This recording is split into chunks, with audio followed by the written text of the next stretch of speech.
I was auctioning yesterday, and that's what I do. I'm the one that says going once, going twice, sold at the courthouse. That is what I do. But tonight we are talking about when my properties do not sell at the courthouse. What happens to them and when they revert back to the bank? And then that's an opportunity for you guys, right? So that is what we are talking about tonight with a little emphasis on BPOs. I see you, Crystal. I see you. How I got started with men. If too many of us in the area will not step on Kia toes if she in my area. So I wouldn't say you step on Kia toes, but I feel like if it is another agent in the area, right? I feel like BPOs kind of come with seniority too, right? Like if somebody's already there doing a whole bunch of them, right? They usually get preference. But Kia can't take all of them. You know what I mean? She can take 250 of them, but maybe that 251 you can get it. You know what I mean? Um, but there's so many companies, so many areas. If you can expand your coverage, I also say do that. Don't worry, Crystal. We're gonna talk about it. And Tawanda, come on, Tawanda, for getting on camera. Thank you, Tawanda. Thank you, Melinda, Debbie, and Kia. No shade to everybody else who does not want to turn on their camera. No shade, but shade. So let's jump in. Y'all know I really don't need slides, but I make them just for your visual entertainment. With this class, I can kind of get off and kind of walk you through some websites because I think y'all like that a little better too. If I can go actually show you the websites, click on the link so you know exactly where to go. So we're going to do a little slide and we're going to do a little me just winging it like I do. So let's jump in. If you have questions, I think it's best that you raise your hand because I don't look at the chat, okay? Unless Melinda, Kia, one of y'all, if y'all see something in the chat, tell me, right? If you're a little nervous, just put it in the chat and one of them will jump in and ask your question for you. Kia, Melinda, somebody be the timekeeper for 8 o'clock if y'all are still here. Boom. So, because y'all know I can talk and we'll be here till Friday. So, let's jump in tonight. Let's talk about, I already talked about me. I live in Memphis. Whoop de whoop, whoop whoop. I told you I don't need slides. The cheapest house I ever auctioned off was $500. And nobody was there to buy it. So I had to call my friend and tell her to come buy the house for $500 because I was like, this house is not going back to the bank for $500. So we're going to find somebody to come up here and buy it real quick. So, real quick, let me do my little recap on the market. I like to let you know because right now, I don't even know if mortgages are priority in our world right now. We got other more pressing things going on in our country right now. So, oh, I didn't change to February. So, right now, 2026, over 50,000 properties had foreclosure filings in the last 60 days. Y'all, I know it says November right there, but it's supposed to say February. Lenders started the foreclosure process on 23,720 properties. So don't forget, there are three phases when it comes to foreclosure, you guys. First phase, homeowner gets behind on their mortgage, about 3 months, the lender files that notice of sale. Second phase, the auction is scheduled, that's me. And then the third and final phase, the lender repossesses the property. That's what we're talking about tonight, the third and final phase of foreclosure, right? So lenders repossessed 3,884 properties through foreclosure in February. It's supposed to say February, guys, but I guess it didn't save it. See, states that had the greatest number of REOs in February. So let me know if you see your state on here. We've got Texas had 453. California had 335. Florida had 364 REOs. Pennsylvania had 234 and Michigan had 432. Our numbers are going up for sure. Not that I don't look at these all the time, but I I mean I watch them all the time and usually we're not in like the 3 and 400s every month. Lately we have not, but I guess I don't know, between January, December. So if you didn't know, December to January, we usually have a holiday moratorium where they will not foreclose on people during the holidays. So then that kind of pauses people. And so then in February and March, our numbers look a little bigger because they're pushing December, January people through. So that in Texas, California, Florida, Pennsylvania, and Michigan, these are our top 5 states with the most REOs for February, right? So let's jump in. I'm not going to make you wait any longer. Don't forget, if you got a question, drop it in the chat or press the little button to put raise your hand. I think it's a button to do that. So let's talk, you guys. So if you didn't know, my primarily focus is on the distressed market. That is the market I work. I used to work residential, like first time home buyers with your normal average buyer. I pivoted and now I work the distressed market. And I usually work with investors and distressed homeowners. So different types of distressed: airship, pre-foreclosure, short sale, REO, bankruptcy, absentee, tax liens. So tonight we are talking REO properties, you guys. So hold on, let me do my pretend like you didn't see that, because you know I gotta like to do my little special effects, my little razzle dazzle. Okay, here we go. Because I'm always gonna have a story, because some of y'all need stories to make it make sense. So, Jason lost his job in tech 6 months ago, right? And is struggling to pay his mortgage each month.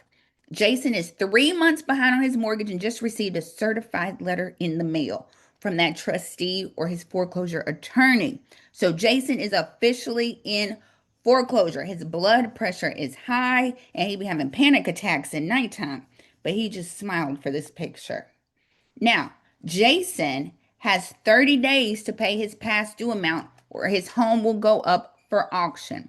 That's how it works. When they get that certified letter in the mail, they either have to pay the entire past due amount or their home goes up for auction. That depends on if you live in a judicial state or a non-judicial state. I live in Tennessee, which is non-judicial. So, like I tell people, if you get behind on your mortgage, and they send you that letter, you have 30 days. They will take your house in 30 days.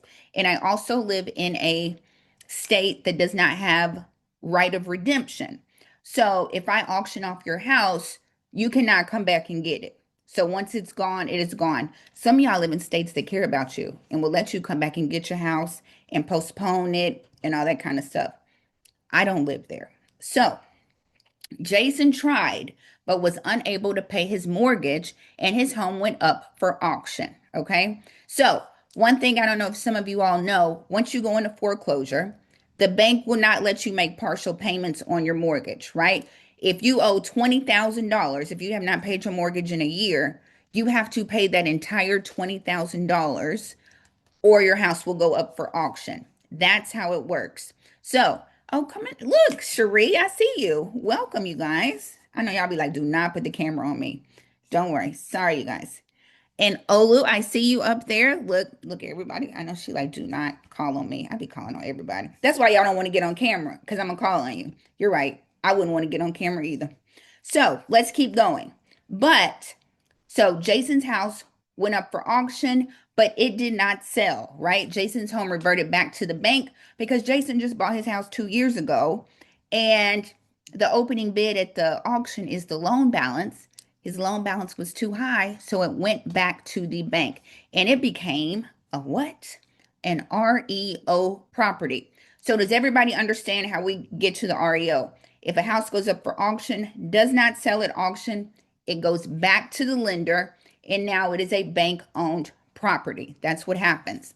So, but that does not mean that it is listed yet, you guys, because a lot of y'all ask me, y'all, I could talk so much. I just don't even take a breath half the time.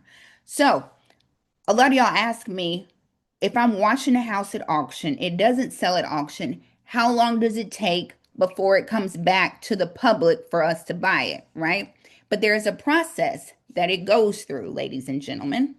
And so when the house goes back to the bank, the property, the deed, think about all the paperwork that the bank has to do, right? The bank has to get that deed, get the homeowner's name off of it. The bank has to put their name on it. Now it's a bank-owned property. They've got to assign it to an asset manager, right? Somebody's got to go out there. Property preservation has to go out there, trash it out, and hold on, wait a minute, you guys. Don't let the homeowners not want to leave. Don't let the homeowners stay and squat and all that kind of stuff. Don't forget, when you buy a bank-owned property, the bank has to evict the people in the house. Jason and his family still live in the house at auction day. So the bank takes on that role to get the people out of the house, to trash that property out, property preservation, all rekeying, securing the property, right? Everything that you would do if you bought it at auction, now the bank has to do it. So again, the bank has to put their name on title, get the other people's name off title, clear the title, make sure there's no lien. So when you buy it from the bank, that title is clear when you buy a bank owned property. Then, y'all's favorite thing, they got to get a BPO ordered, right? See how much this house is, how much is Jason's house actually worth right now, right? And that's a big thing that we're doing right now. So the BPO people have to go out, tell them how much is his house worth so the bank knows how much to put it on the market for. And then they got to get a listing agent, and the listing agent comes out there. And then it finally makes it to the MLS or an REO platform. So it could take 2 to 6 months after a house goes up for auction and doesn't sell, and then for it to become a bank owned property and for you to be able to get it at the MLS. Does that make sense to everybody? Yes, yes. Cherie, that makes sense to you? I know, Cherie, like you just saw me take a sip of water and then you're going to ask me a question. I sure did. Sorry, Cherie. So let's keep going. Let's talk about the difference between auction and REO. Home, so keep in mind, and we're not going to talk about it a long time. Auction, home sold at the courthouse, public auction, highest bidder, right? REO, properties that have failed to sell at foreclosure auction and are now owned by the bank, okay? So at this point, you guys, when the bank, never mind, y'all know the answer to that. I was going to say, can you reach out to Jason and buy his house from him if the house does not sell at auction? No. At this point, Yes. how you going to say yes? It, oh, after the auction, Yeah, after it's after the sold. auction. That's okay. Before the auction, Okay. Kia was right. Kia was Yes. right. Before the auction, if you can talk to Jason before his auction, I asked that question so much, so Kia just ready for the answer. Before the auction, you can talk to Jason and get him to buy his house. After it goes up for auction and doesn't sell and the bank owns it, now you got to talk to the bank. And now you got to wait for an agent to put it on the market because the bank is probably not going to talk to you, to be completely honest with you. Any questions thus far? Any questions, anything in the chat that I'm missing? Yeah, because I can't see the chat in the moment. Nope. Everybody good? No, Okay, chat's cool. clear. Chat is clear. Thank you. Florida is going to always be on the list. Florida and Texas, always on the list. Always. So, I don't know. I might get my beach house for $22.17. You just never know. We'll just see what happens. So, let's keep going. Now, as a refresher, REOs are owned by the bank. Auctions are still owned by the homeowner. Okay. So, remember, Jason, this happens to thousands of homeowners every single month. But for us, this is where opportunity begins for investors, right? Not that we're trying to prey on the people who lose their house, but I'm just saying you might can get a good deal if the bank owns it. So, why now is the best time to buy REOs? 82,000 mortgages entered foreclosure in the last 62 days. 82,000 people. And if they don't get that straight of oil opened up, it's going to be more than that entering foreclosure. So, bank owned inventory is rising. This means more discounted opportunities for investors. And most of the time, these banks do not want to hold on to these properties. Banks are not landlords, that is not what they're in business to do. Okay. So, keep that in mind when we talk about negotiating. Now, where do we find REO properties, you guys? Couple of places: HUD Home Store and Home Path. My face is in it. HUD Home Store. So, you guys, let's go walk through HUD Home Store if y'all don't mind. Is that okay with everybody? Let's go look at HUD Home Store so y'all can see what the website looks like and how to buy and what it looks like and how to find properties on these websites. Yes, that's cool with y'all. Cherie, Tawanda, that's cool with y'all. I know y'all like Ashley. Don't call on me. But I am. So I give y'all the heads up on that every time. So let's go look at HUD Home Store. I found y'all some good sites. You'll be happy. You'll be glad that you did. Come on in here, Jacqueline. I know she like Ashley. That's why you don't get on camera. I get it. It's like when you try to sneak into a class and they're like, Jacqueline. So HUDHomestore.gov. Here is a good site to find REO properties, bank owned properties. These are HUD properties. Keep in mind, you guys, because some of your states, you're going to be like, Ashley, there's no properties. Bookmark the sites, okay? Bookmark them, get familiar with them, and then every once in a while, check back in to see if there's a property on there. Get familiar with the site. So here's HUD Home Store, and you can see they've got a little map. Look at Texas. Texas got 123 properties. Oklahoma, y'all got 14 properties. Florida, 34 properties. And you can see, you know what I mean. Let's look at Texas. So you go on here, go to the site, you register. You register, you come on here and you register. I'll show you that. And it'll tell you, here are the properties in Texas. I could have narrowed it down by like the city or the county. I just clicked on Texas, but y'all narrow it down for where you're looking for, okay? So opening bid 672. Let's see. So on here, have they changed it yet? Some of the properties will have first look, right? First look means that if you are owner occupied or nonprofit organization, you get to bid first, okay? You get priority over investors. I heard they were taking that away, so I don't know. But right now, you get priority on a lot of these sites if you're owner occupied. And I think you just sign like a little waiver saying that you're going to live in it. So don't be trying to get over on them. But it gives you details. It tells you it is 203K eligible, FHA $100 down eligible. And we're going to get to that tonight. But when you can use financing to buy bank owned properties. Unlike at the auction, I require cash, right? Bank owned properties, you can use financing. That's FHA, conventional, VA, FHA 203K, hard money, soft money, long money, tall money, whatever money you want to bring under the mattress money, whatever you got, you can bring it with you and you can buy a bank owned property. It does not have to be cash, okay? So that brings more opportunities for a lot of people. I always tell y'all, check out bank owned properties. So you can come down here, it has a property condition report before you bid, some addendums. I ain't gonna click on that because we don't want the screen to go off. If you want to get in touch with the agent to go look at the property, again, bank owned properties, you get to look inside of the property. Auction properties, me at the courthouse, you bid blind. You do not get to go inside of those properties at the auction. So Jason and his wife and his baby still in that house living, and you're bidding on that property.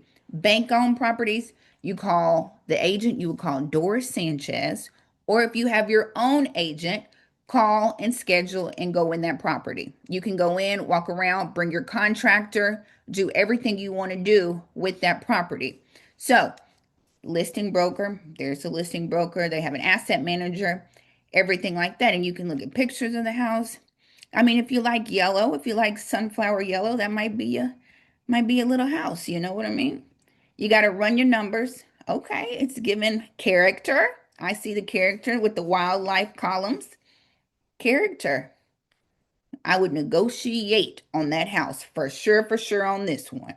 So, but that gives you an idea of, you know what I mean? If you can negotiate it down, it's got good bones. It's got good bones. That's what I see. The bones are good. That's what I can tell. So, and look, is that a fountain in the front yard? Y'all could be living like Scarface. You know what I mean? So, you would negotiate that right on down for sure. But let me see. There's another part on here because sometimes it tells you, I think it's on Fannie Mae. We'll get there. But let's go back. We'll go look at California. But this is HUD Home Store. So save this site, hudhomestore.gov. Don't worry, I'll put the site up too. hudhomestore.gov. Here's California. You know, you just look. And everybody's like, the little bank owned properties, they're hood properties. They look like shacks. They do not look like shacks, you guys. I'm trying to tell you. You might can get a good one, negotiate with the bank, wait a couple months, hit them with another lower offer. The bank will negotiate with you, you guys. The bank will negotiate. Okay? The bank will negotiate. And as more foreclosures come out and as more bank owned properties pile up, I would negotiate because banks want to get off of them. Okay. You can't negotiate with me at the auction. There is no negotiating with me. Once I say the opening bid, you have to bid a dollar over, and that's it. Right. But banks negotiate. Take your contractor out there, get an estimate of how much repairs are going to be, and put that in your offer. You know what I mean? Subtract that from your offer. The bank is not doing any repairs. I'm skipping all through my slides. When we get there, we'll just skip over them. What you see is what you get when it comes to the bank. The bank is not doing any repairs at all. So you need to calculate that in your offer. Okay. So if you need a new roof, a new house, a new floor, a new wall, put that in your offer.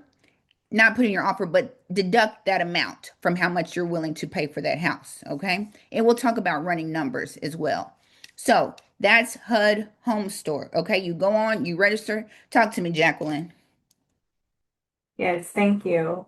So in regards to bringing your contractor in, assessing the property for repairs, is that the only option you have, or do you or can you go through the appraisal process like you normally would for the inspection, like Absolutely. the normal process? Absolutely. You You do the can't. normal process. Absolutely. You do Okay. the normal process. Like if it was Mr. Johnson selling that house, it's just the bank selling it. So, yes, you Okay. get an appraisal. You know what I mean? Like that would be conventional FHA 203K. But what I'm saying is when you make that offer and that Hmm. appraisal comes back and says, you need a new air conditioning, you need a new roof, you need all that, then you deduct that from your offer. But I'm saying, look, Jacqueline, I got you.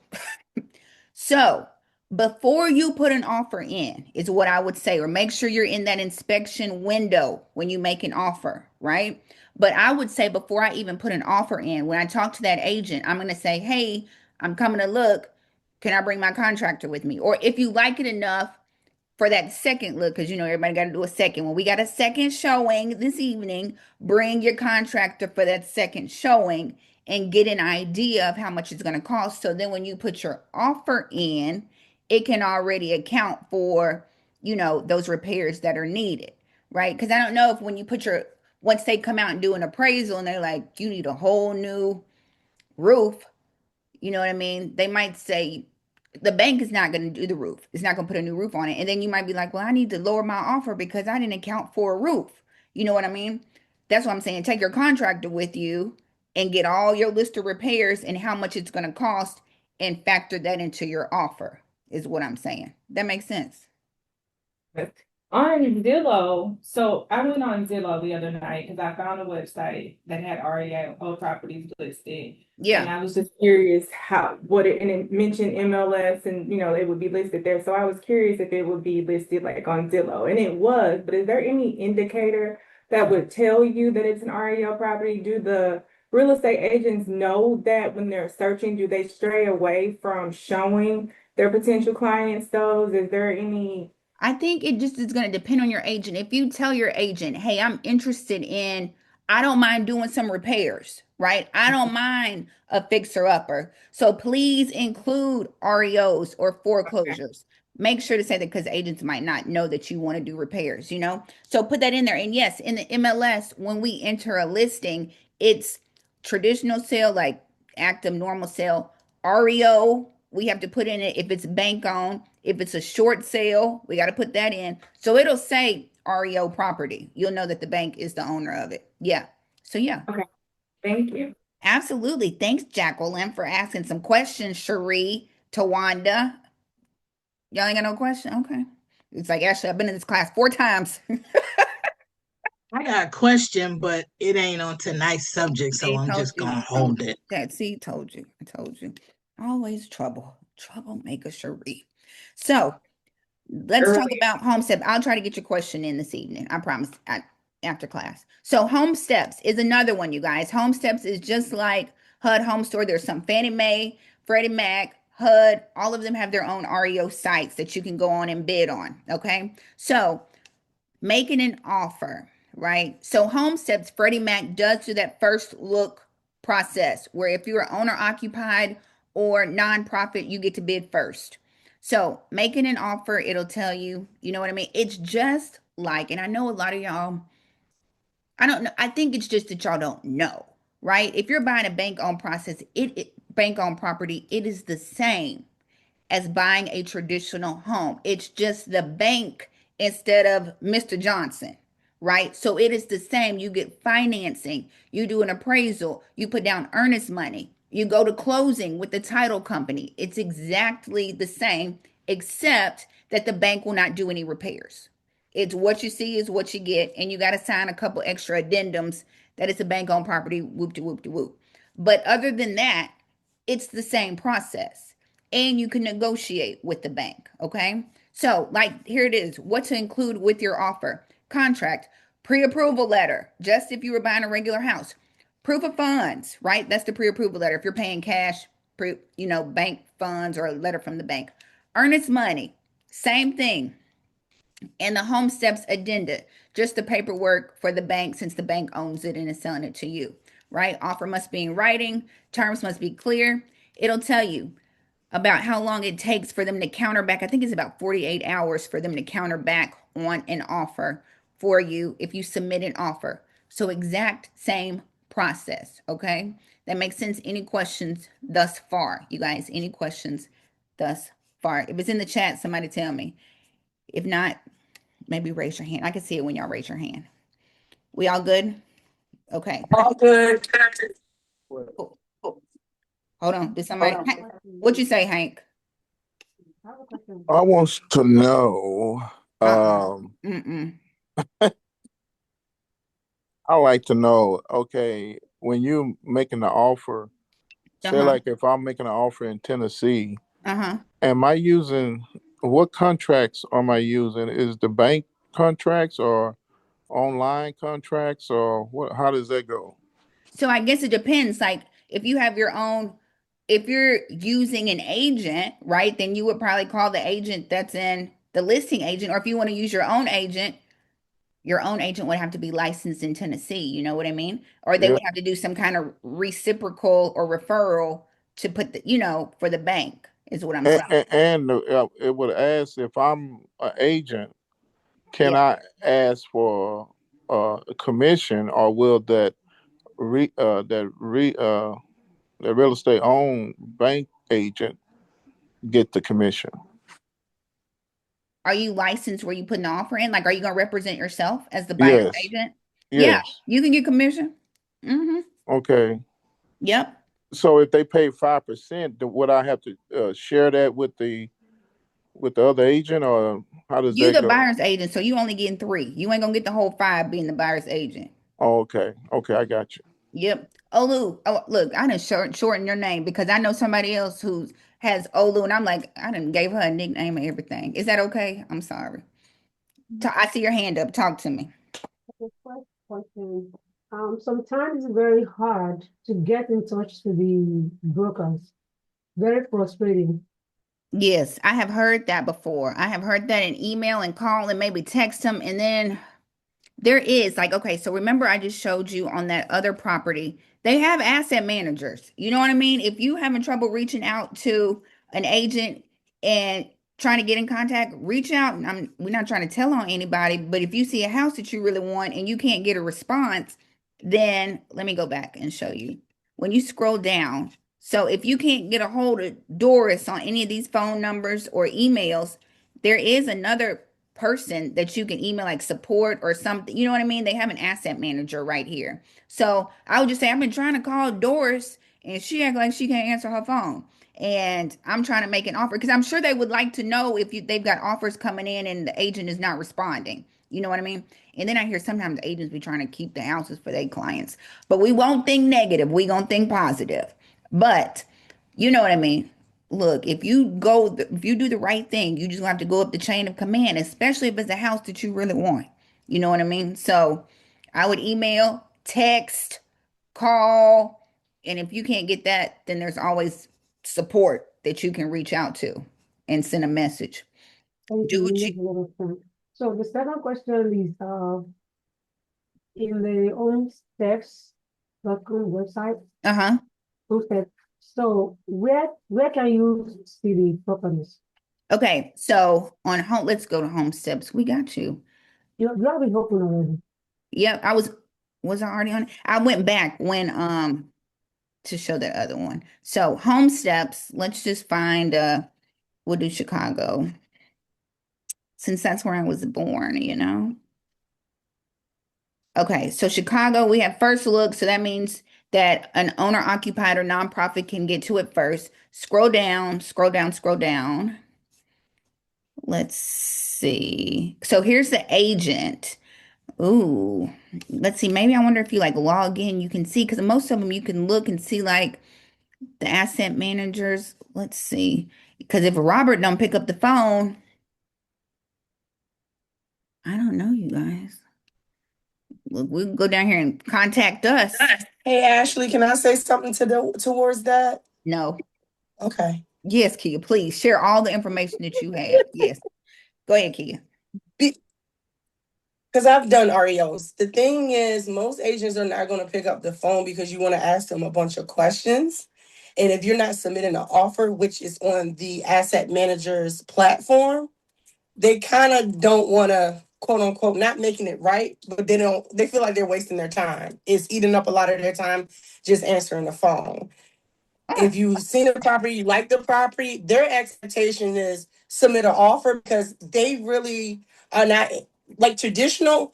We take it to the client, we help them negotiate, we tell them if we think this is strong, how they should counter. With the REO, with the bank, it's very black and white.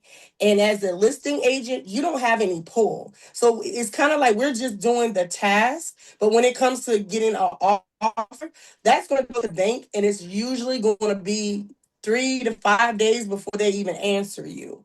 yikes. So I think that's why a lot of times when you're trying to reach out to a REO agent, because they're busy doing BPOs, they're trashing out, they're doing the property, they're coordinating a lot of stuff.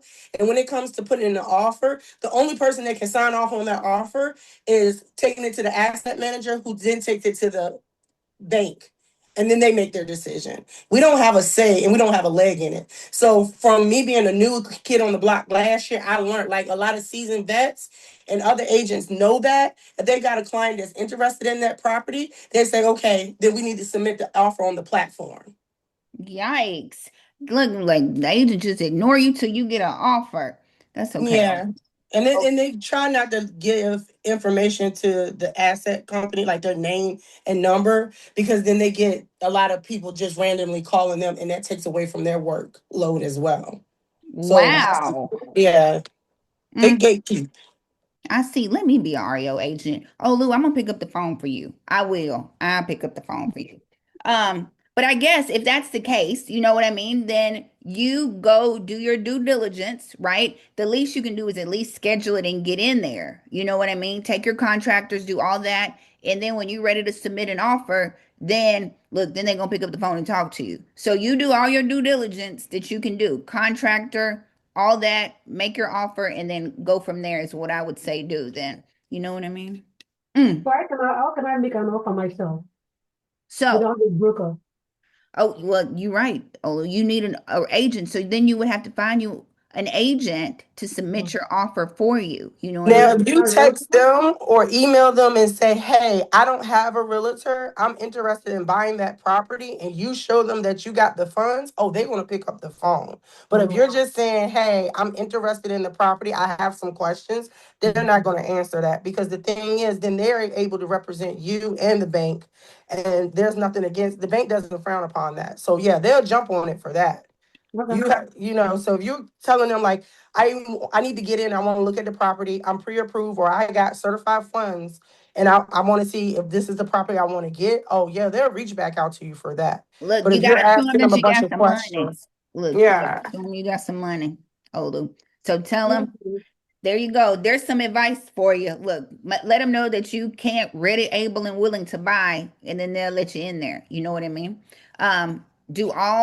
Listen to me. Everybody listen.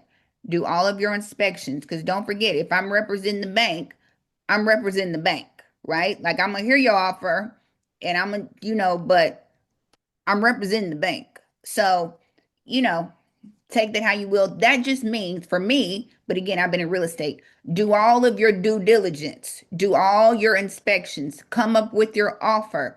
If they say no, then it's a no, right? Stay in your budget. right? Don't, like I tell people at the auction, don't let them bid you up. Stay in your budget. Because again, that agent probably represents the bank, so they're trying to get as much for the bank as they can, right? But that don't have nothing to do with you and your budget, okay? Don't buy a money pit. That's everybody in here. Do not buy a money pit, okay? So if they be like, your offer too low, be like, okay, I'll wait and come back in about 2 or 3 weeks and we're gonna try this again. So Thank you. so that's what you do. There we go. Everybody with me. Any other questions that I missed? Any other I questions? have a question. No, you met your quota already. You already at your quota. Talk to Uh, me. Talk to me. okay. Do the bank have the make sure that the utilities are on? So usually in REOs, they're on. Usually, not all the time, because I've been getting some rough ones right now. We done got some rough BPOs. And I'm like, I know the bank is not turning these on. Kia, did they always turn them on for you? Yeah, unless there's a safety hazard and they can't turn them on. And then with the BPOs, it depends on what stage they're in Yeah, with the transition into REOs.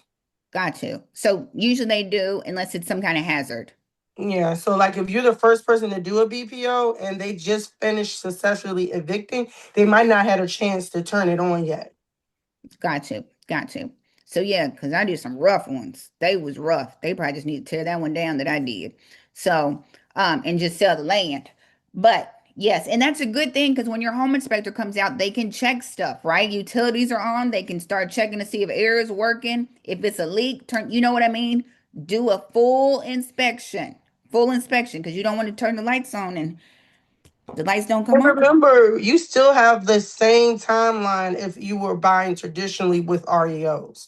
So you're going to have that period where you can do your due diligence and go in there and have your inspector, and you can negotiate.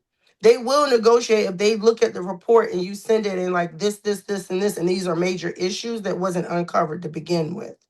So there's still that possibility. Boom. Everybody, does that make sense to everybody what she said? Like go in there and when you're buying a regular house and you do your inspection with your home inspector, and then if you find something that is ridiculous, you can go back and negotiate with the bank if you find something that you didn't know you was finding.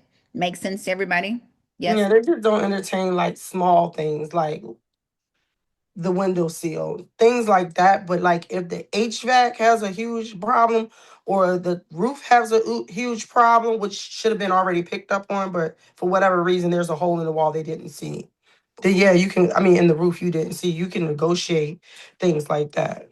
Boom. So everybody got that? Any questions on that? Brandon, got any questions? I know he thought I didn't see you in there. Everybody say hey to Brandon. Hey, Um, Brandon. I miss y'all. I got my schedule back. okay, we'll see you in mentorship then, Brandon. Bring all the info.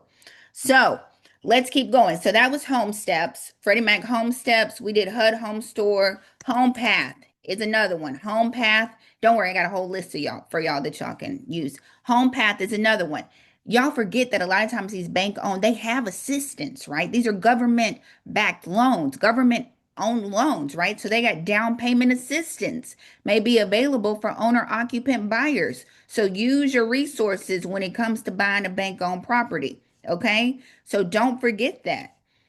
Just, you know what I mean? Make it, they got making offers. So go in here and figure it out. So yeah, you can get down payment assistance. They're trying to move these properties, you guys. The banks are not in the business to be landlords. Okay. Okay.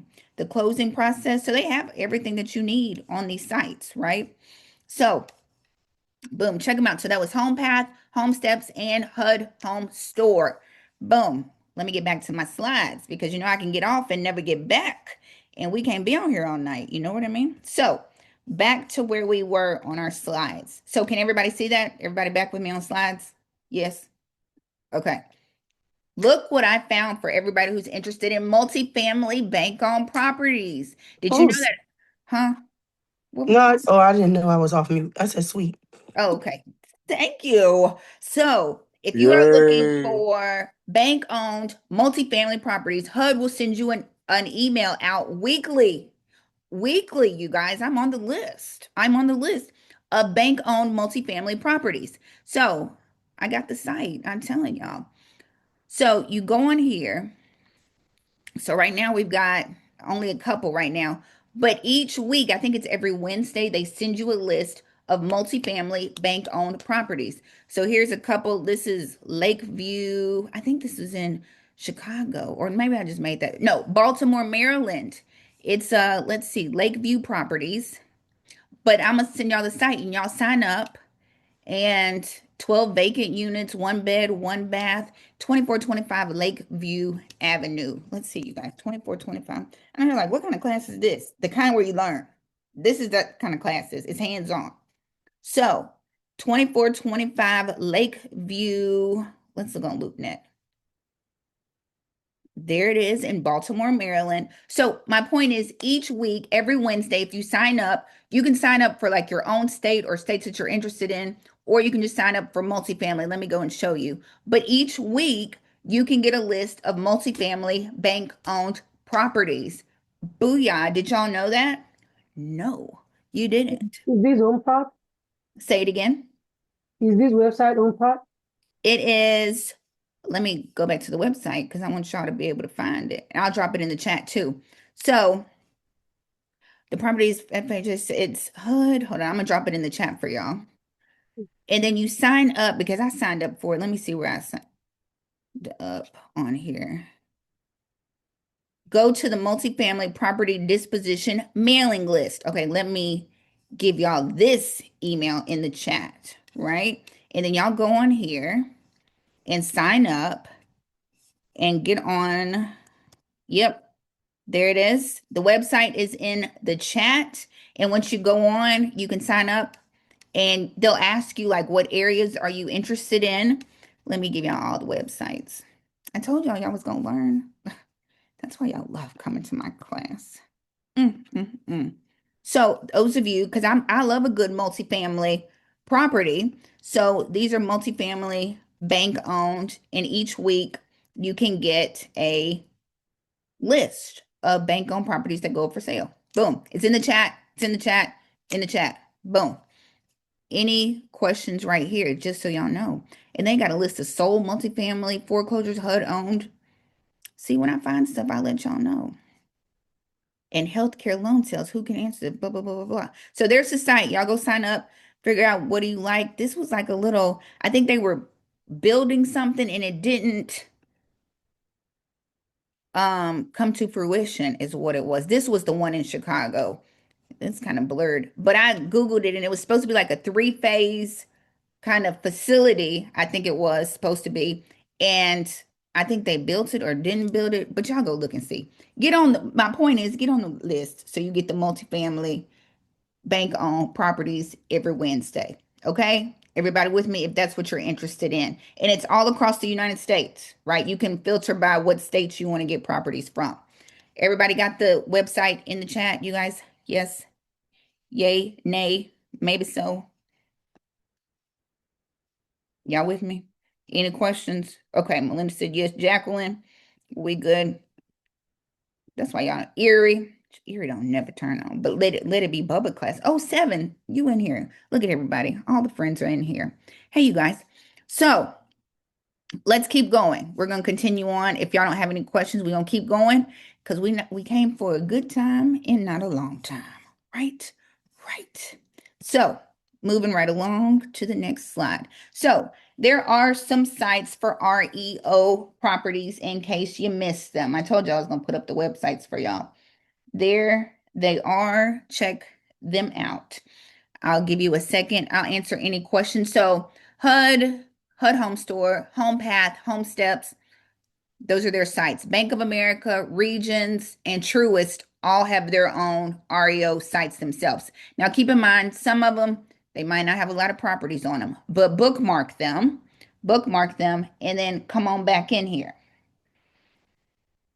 Bookmark them and then check back. I don't know why I said come on back in here. Bookmark them and then check back, periodically to see if they've added any properties.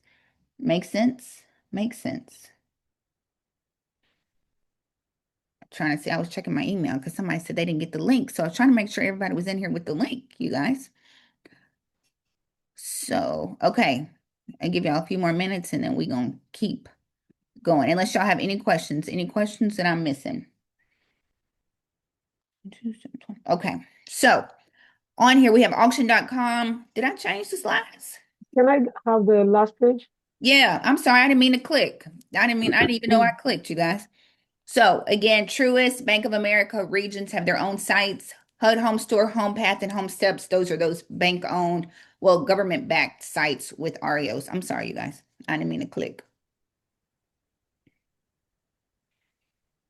Trying to make sure everybody got the link. Okay, everybody good? I'm gonna go to the next slide. There's another site. So even on auction.com, you can filter it between bank-owned and auction properties, right? And you same way you can so a lot of times, well, not a lot of times, sometimes the bank, instead of putting it on the market MLS, they'll put it on auction.com and let people auction, like put it up like an auction instead of putting it on the MLS, accepting offers like that. They'll let you bid on it. So that's what will happen sometimes, you guys. I'm sorry, I'm listening here. I just saw somebody said they needed the link to the class, so I was just trying to make sure everybody got in here while y'all are writing everything down. And I can show you on the next slide, I'll show you. Any questions? Any questions? Any questions? How easy, how easy, okay, let me restructure the question this way. Uh, okay, in the past, I've Uh-huh. actually browsed through the Xom.com and Upzoo. Uh-huh. It's not very straightforward for one to like bid or so like you have to bid before you can buy something here. Like auction kind of thing. They don't You have have to they don't say, have a ready an inventory that is off auction. Maybe I don't know the right place to go there. I don't know, but I browsed it many times. It's like you just have to bid. You just have to pass through the auction process before you can use Obzu or Zone. okay, so yeah, so on, and I don't know, I'm trying to make sure I heard you correctly. So I know on auction.com, because I've helped a friend bid on a property on auction.com before. So you just, and if I'm not answering your question, say, No, Ashley. I'm talking about Obzu and Zone website. Yeah, no, look, I Two haven't of bid. them, you just have to like pass through the auction process before Yeah. you can get something out of them. You got to One pass more, through. or I did not get the right thing to, I don't know the right thing to do there. Okay, and we'll have maybe we'll go look at Hubzu and Exxon because I know a lot of them they got terms and conditions. A lot of them you got to put down deposits to even start bidding. You know what I mean? Some of them you have to send in your paperwork before you bid to make sure you got all your paperwork legit. So we might just have to walk through that site to see what the actual process is to even bid on those. And Olu, if you remind me, I'll do that for you. Okay, I'll do that for you. Also, REO network, you guys, those are for agents. If you're an agent and want to get, into working with bank-owned properties, reonetwork.com is a real estate professional community, basically, where you can go on there and they tell you got different what's the word? Educations and meetings and master classes. I think some of them you have to pay, but some of them are free. It's a REO community where they are agents that work with the banks and that kind of thing. So check out reonetwork.com. So this is what I was saying on auction.com. You can filter it by bank owned or by foreclosures auction, me at the courthouse. Okay. Bank owned is like what I said. Bank owned, the bank owns it. So you can filter it on auction.com between those two so you know what you're bidding on. Okay. So I always like to put up properties. Like here's one that was up for auction. I don't think it's sold here. And so this might end up being an REO property. You know what I mean? Like these are good looking properties. This one's here in Memphis. I know y'all don't want to move to Memphis, so I'm not going to bring it up. But I was just saying it's a good one because every time I bring up Memphis, somebody got to remind me that I live in the murder capital. So I know. Thanks, everybody. I know. Thanks. So, but we have good real estate prices here. I would say that. So let's talk about how to finance REOs. Because, like I said, you don't have to have cash like me at the auction, right?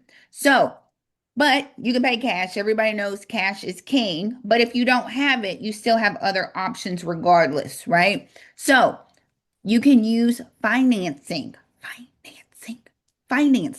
Okay. So remember on what were we on? Home Path, where they gave down payment assistance, right? So you can use a conventional loan. Now, just keep in mind, depending on how that property looks, will probably depend on what kind of loan you need. So if it needs a lot of repairs, it's not going FHA, not your typical FHA. It will not, because FHA won't allow it. And keep in mind, FHA, once you get that appraisal, FHA is going to want you to fix the things that it finds. It's going to want you to fix those repairs that the appraiser noted.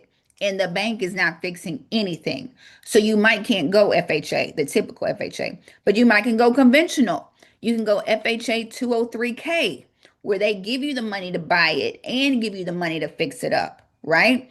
So also private lending and partnerships, right?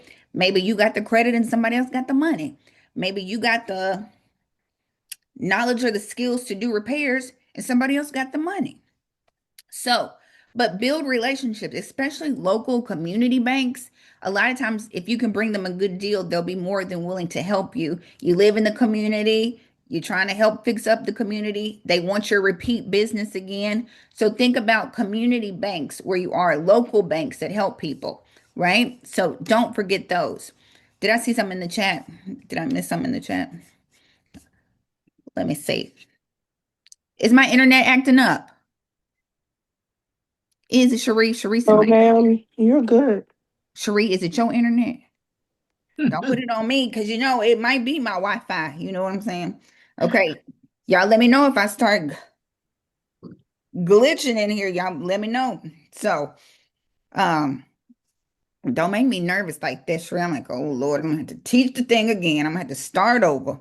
So, where to get financing, right? Hard money, conventional. Let's talk about some spaces. So I know a lot of y'all, I've heard of Kiavi. A lot of people are familiar with Kiavi. They offer hard money lender nationwide. Just keep in mind when you do hard money, right? You got to do your repairs. You got to get it and get on out of it. Okay.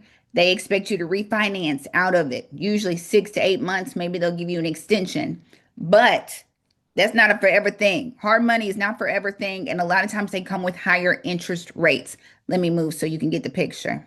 So, um, keep that in mind. Make sure your numbers look good. I'm seeing hard money lenders foreclosing on people because these investors can't get out of the properties. The market has slowed down, interest rates have gone up, and investors borrow money and they can't refinance or sell the properties. So just make sure to run your numbers really good, okay? And put some cushion and allow for closing costs and those kind of things. So just keep all of that in mind when it comes to borrowing hard money. I'll leave this up so y'all can see it. Is there anybody else got any that they like to use for hard money that they would recommend? Picasso, you got in here. Good. Okay.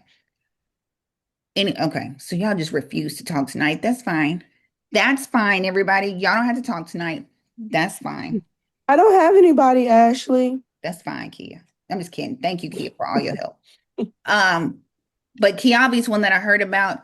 Some guy on Instagram was going off on his hard money lender because they weren't giving his draws quick enough. So he was talking about his experience with them, and they were supposed to give money, and it was taking 2 weeks for him to give money. I was like, oh gosh. So then all these other lenders were up under the comments like, come to us. So I was trying to write down their names of the companies that were commenting up under it. But there's, are y'all good? Can I change screens? Yes, yes. And y'all gonna get the replay anyway. So just in case you're not quick enough, you'll get the replay to this. Let me check the chat real quick and we'll keep going. So, like I said, y'all, when it comes to hard money, make sure you get the deal right and can get out of it. Also, if you go to local real estate meetup groups, you guys, that's a good place to find out where investors where you are getting money from, right? Like if they're like, I love my guy at easy street, right? I'll give him your information. We can make that connection. So a lot of times going to these real estate meetup groups can put you in community with people who use good hard money lenders. It's always good to have a community and people who can refer, right? I'll be like, well, connect me, put me on an email and introduce me and see if he'll give me some money, right? I love meetup groups because they tell who they use for lenders. They tell who their good title companies are, who are investor friendly title companies. That's what you need too. So just good things like that. It's always good to be like community, local area community, basically. Private money, friends, family, just make sure don't ruin the family relationship. We don't want it tension at the family reunion. Is my computer freezing up? Did it freeze up? I felt like I froze for 2 seconds. Or no? Mm-mm. No. Okay. No. Mm-mm. Okay. Let me stop. I won't be worried about it. Don't worry. I'm not paranoid. So if you borrow money from friends and family, just make sure you got an exit plan because I don't want it tense on Thanksgiving where people don't want to come have Thanksgiving with you no more because you owe them money. So just make sure you got a plan. You're going to refinance, get a HELOC on the property and pay them back. But maybe sometimes family does have money. I was listening to a Bigger Pockets podcast, and this lady asked her mother-in-law for some money, and her mother-in-law took it out her 401k and gave her the down payment. So sometimes, as long as you can pay it back and you can show that you're responsible and pay it back and give them 10% interest instead of it sitting in their bank account, sometimes family will go with you. You know what I mean? Just be mindful. So, of course, speed, cash, hard money, faster closing. When you go conventional, they probably gonna want 30, 45 days, depending on your lender. Cash, Melinda, talk to me. Yes, I'm question. just time checking you. Thank you, Melinda. Thank you, because we will be here until Saturday. So, cash, no loan fees, hard money gonna charge you some interest. They're gonna charge you some interest. That's why you need to do what you got to do and get on that, pay them back and move on, right? Because they will charge you interest on your money. It's usually higher than other loans, okay? Because sometimes hard money Please leave your message for 804. really, Kia, really, Kia. So, and sometimes, but hard money, they don't always look at your credit a lot of times. If you can do hard money, they look at that deal a lot of times more so than your credit. So that's why they charge higher interest rates too. So just keep that in mind. Now let's talk about making offers. We kind of talked about that when we clicked on the sites, HUD, Home Store, Home Path, but we'll go into more details. On auction.com, because there are properties that are eligible for financing. I know y'all didn't know that. Thought you had to pay cash for everything. But if you filter it on auction.com, boom, eligible for financing, and it'll filter properties that you can use financing for. So, and we'll talk about how to make offers. We kind of talked about that, but we'll talk about how to actually do the numbers. But we talked about paperwork. Typical purchase and sale agreement, pre-approval, earnest money, the typical purchase and sale system is how it works. So, like I said, when it comes to buying a bank-owned property, what you see is what you get. Now, you can negotiate those repairs down, but the bank is not doing any repairs for you. Okay, so that you got to make sure you account that in your budget. As is could look like this, and as is could look like this. So just know what you're getting yourself into. This was actually a house that went up for auction last week, 2 weeks ago, first Tuesday of the month because it's Georgia. So understand what you see is what you get. Okay. So again, I cannot stress enough. Make sure your budget is budgeting. Okay. So when it comes to making an offer, right? First thing we got to do, how much are the houses selling for? Where that house is located. We need to know what are they selling for, right? How long are they sitting on the market? What do they look like? You need to do some market research. Market research, right? Because once you buy it, fix it up, and put it on the market, you need to make sure you can sell it and hopefully make some money, right? Understand the property's market value. That means looking at houses that have sold. I'm gonna ask you this question, even though I just answered it. When we looking at comps, are we looking at sold properties or active properties when you're trying to determine the value? Sold. Thank you, Cherie. Thank you. So we are looking at sold properties, not active, because sellers can be delusional. And that's why houses sit on the market for a long time because they're overpriced. So you look at what has sold, and I would say look at what has sold over the last 30, 60, 90 days to see if the neighborhood is declining. So then you know where you need to be when you buy that property. Okay. So pay attention to all of those things. Okay. And then figure out what is your end game, right? Are you buying it to flip it? You buying it, fixing it up, flipping it? Or are you buying it to put a renter in it? If you're buying it to flip it, you need more room. You need to get it for lower because you got to have repairs, you got to have carrying costs, closing costs, all of those things, and your profit, right? And right now, houses are sitting on the market. So you got to account for carrying costs, utilities for 3 or 4 months, right? Insurance for 3 or 4 months, utilities for 3 or 4 months, right? You have to account for all of that. Now, if you're going to rent it out, you can pay a little bit more, right? You can buy it, fix it up, and then you're just going to put a renter in it for cash flow. So, but you need to know what the end game is. Does that make sense to everybody? Yes? Everybody? Yes. Yeah, it make a lot of sense. There we go, Picasso. I knew it wasn't going to take long for him to Yes. come on in here. Man, it took me a while. I couldn't get on, but I like what you said earlier. You got to have an exit strategy. I don't care if you're buying a single family home, a There you go. duplex. You got to have an exit strategy. If it don't flip, are you going to turn it into a rental, or can you sign it over to someone? But do not get in a deal if you don't have an exit strategy. The exit strategy for Absolutely. single family duplexes, even if you get married. I mean, well, no, well, maybe not that. But you always need to make sure that you have an exit strategy because some deals don't go the way you think they should go. Right, right. And that's what I'm saying now. Like back a couple years ago, like I said, when interest rates were low, investors were gobbling up properties. And y'all know the market flipped so quick, interest rates went up, buyers pulled back, and now investors are just stuck with these properties and they can't move them. And that's what I'm seeing at the auction. Investors that tried to flip properties, sell it, couldn't sell it, lowered the price, couldn't list it, rented it. Well, then tried to rent it out, couldn't rent it, lowered the rent, and now they're in foreclosure. So just make sure always y'all have a cushion, have a cushion. If those numbers don't make sense, then it's a no-go. Don't guilty buy. You know what I mean? Don't think that you're gonna be the exception. Well, I'm gonna get this and I'm gonna be able to get off of it. Plan like when it comes to I think investing, it's better to plan for the unexpected than to think you're going to be the unicorn and get off of it, right? I think that's the rate you need to go. Plan for the unexpected, plan to hold it. And then if you don't hold it, then that just works in your favor. But err on the side of caution when it comes to properties like this, for sure, for sure. So I would say do like if y'all aren't familiar with BPOs, broker price opinion. We're gonna talk about that tonight. But you can act like get test yourself on broker price opinions, right? When you're thinking about buying a bank-owned property, look at recent sold comps, right?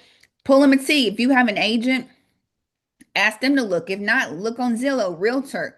Pull them comps and see. And again, I would pull 30, 60, and 90 days to see if your market is declining. Pull and see how long houses are sitting on the market that are compared to yours. Look at your competition, right? Let's see what the competition is on the market that's still sitting, right? Keep all that in mind when it comes to do all that you can do. Do all that you can do. That's what due diligence is, okay?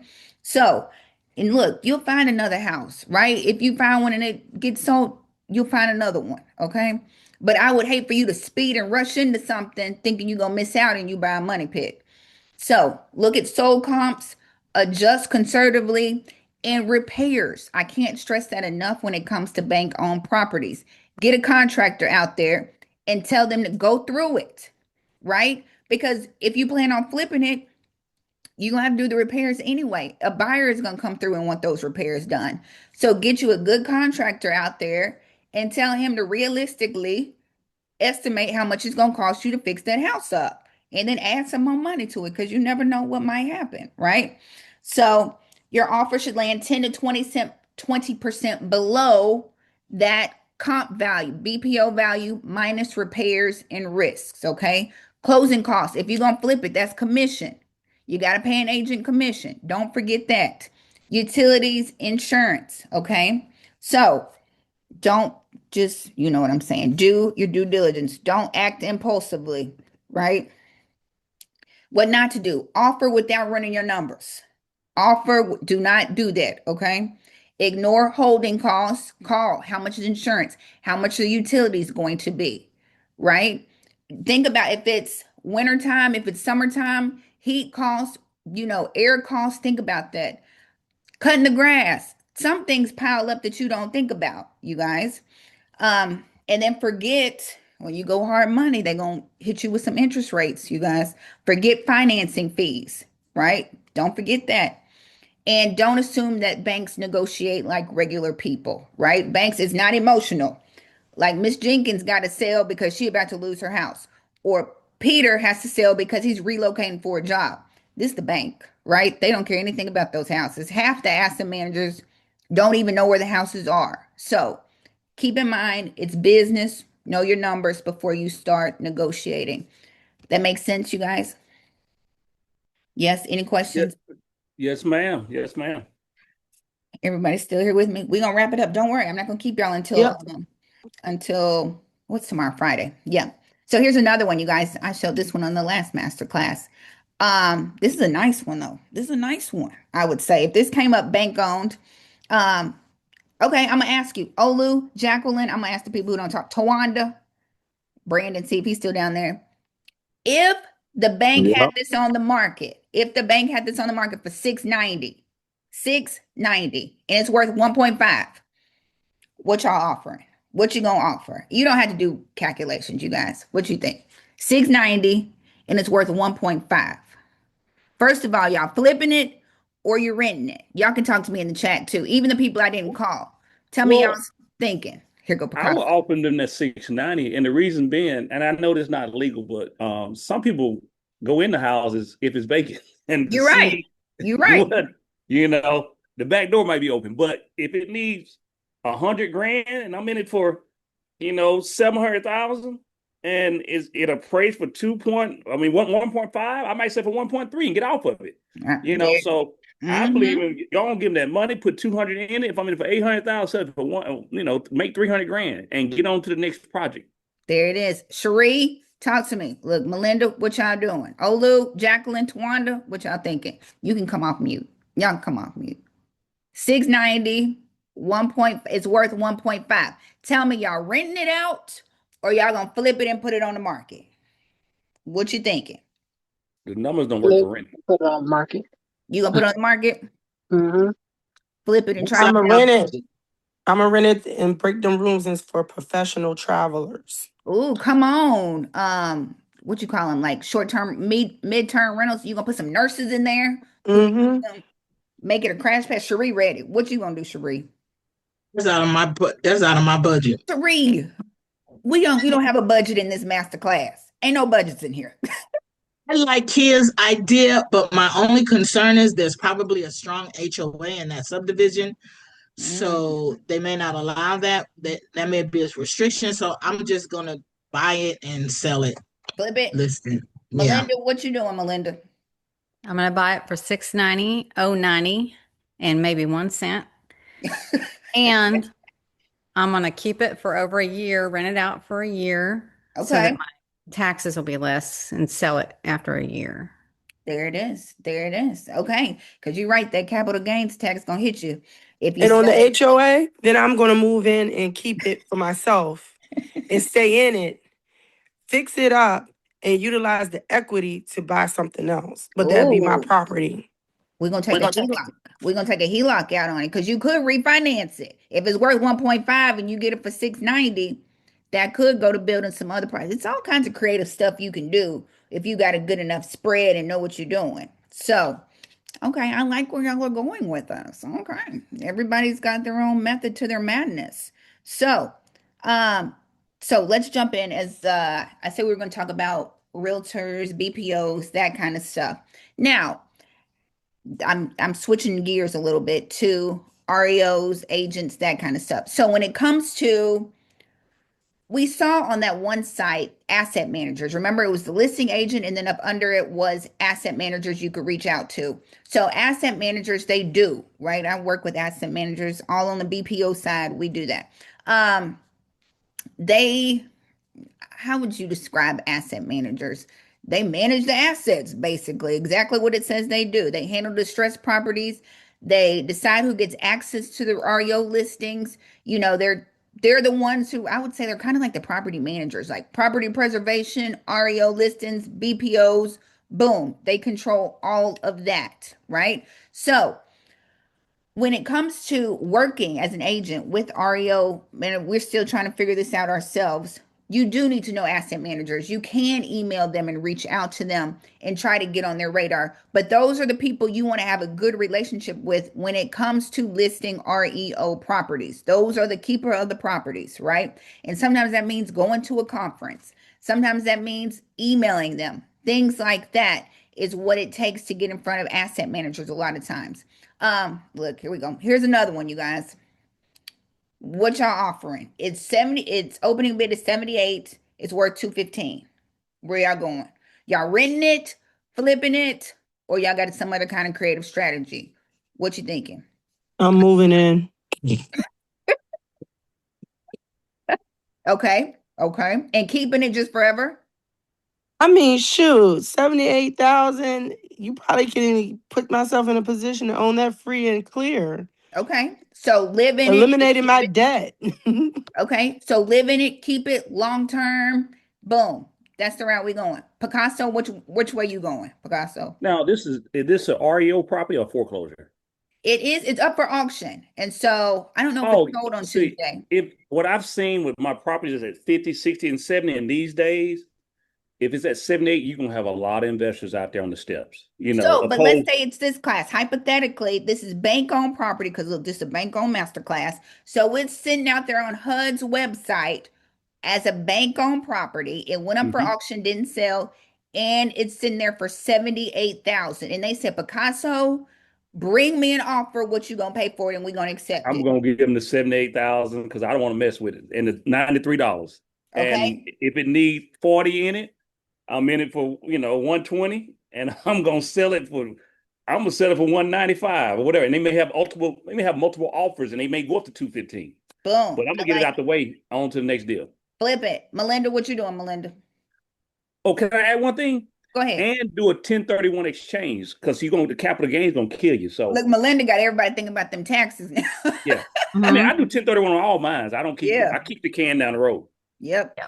Melinda, what you doing? I'm going to sell it to Kia for 79,000. Okay, so you're gonna go 79. Boom, we Yep. giving the bank 79,000. And so you're gonna fix it up and sell it to Kia. Or No, you I'm just just gonna going to sell it to her and make, there you I don't go. know how many dollars. There we go. Less than $1,000. There it is. Oh, you're my friend. Okay, look, Jacqueline and What's a Tawanda. 1031? Oh, okay, good question. I'm sorry.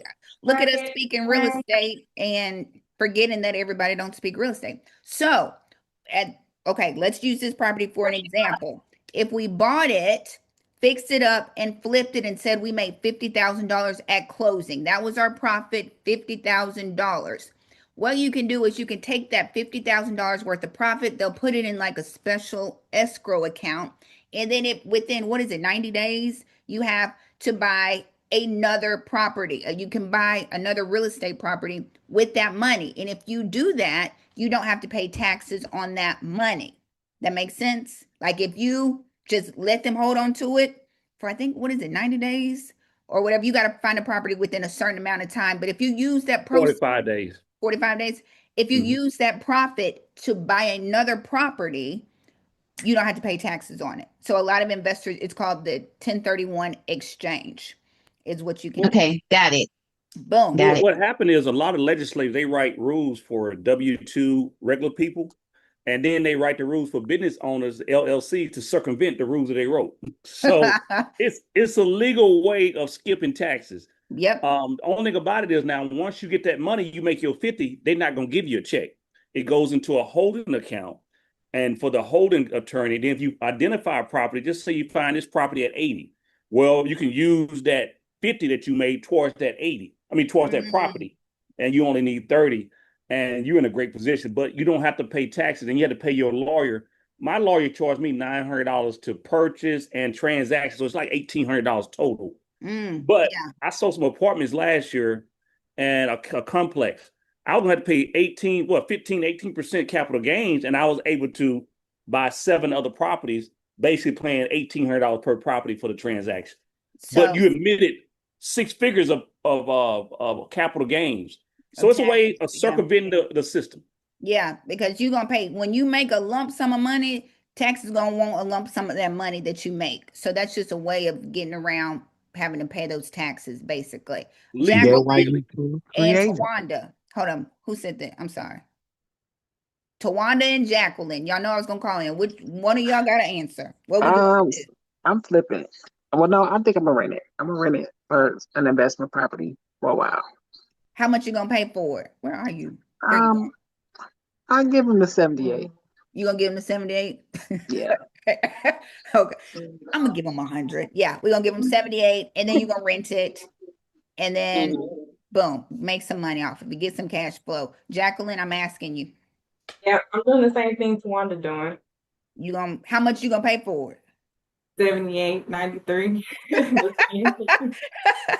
But look, I'm looking for my own property. I'm not an investor. I'm listening to y'all playing checkers. I mean chess, and I'm playing checkers, but I'm learning. I'm really wanting a Yeah, single family home for myself and my family. But yeah, for this one, yeah, it's low enough. You can get in, pay for it.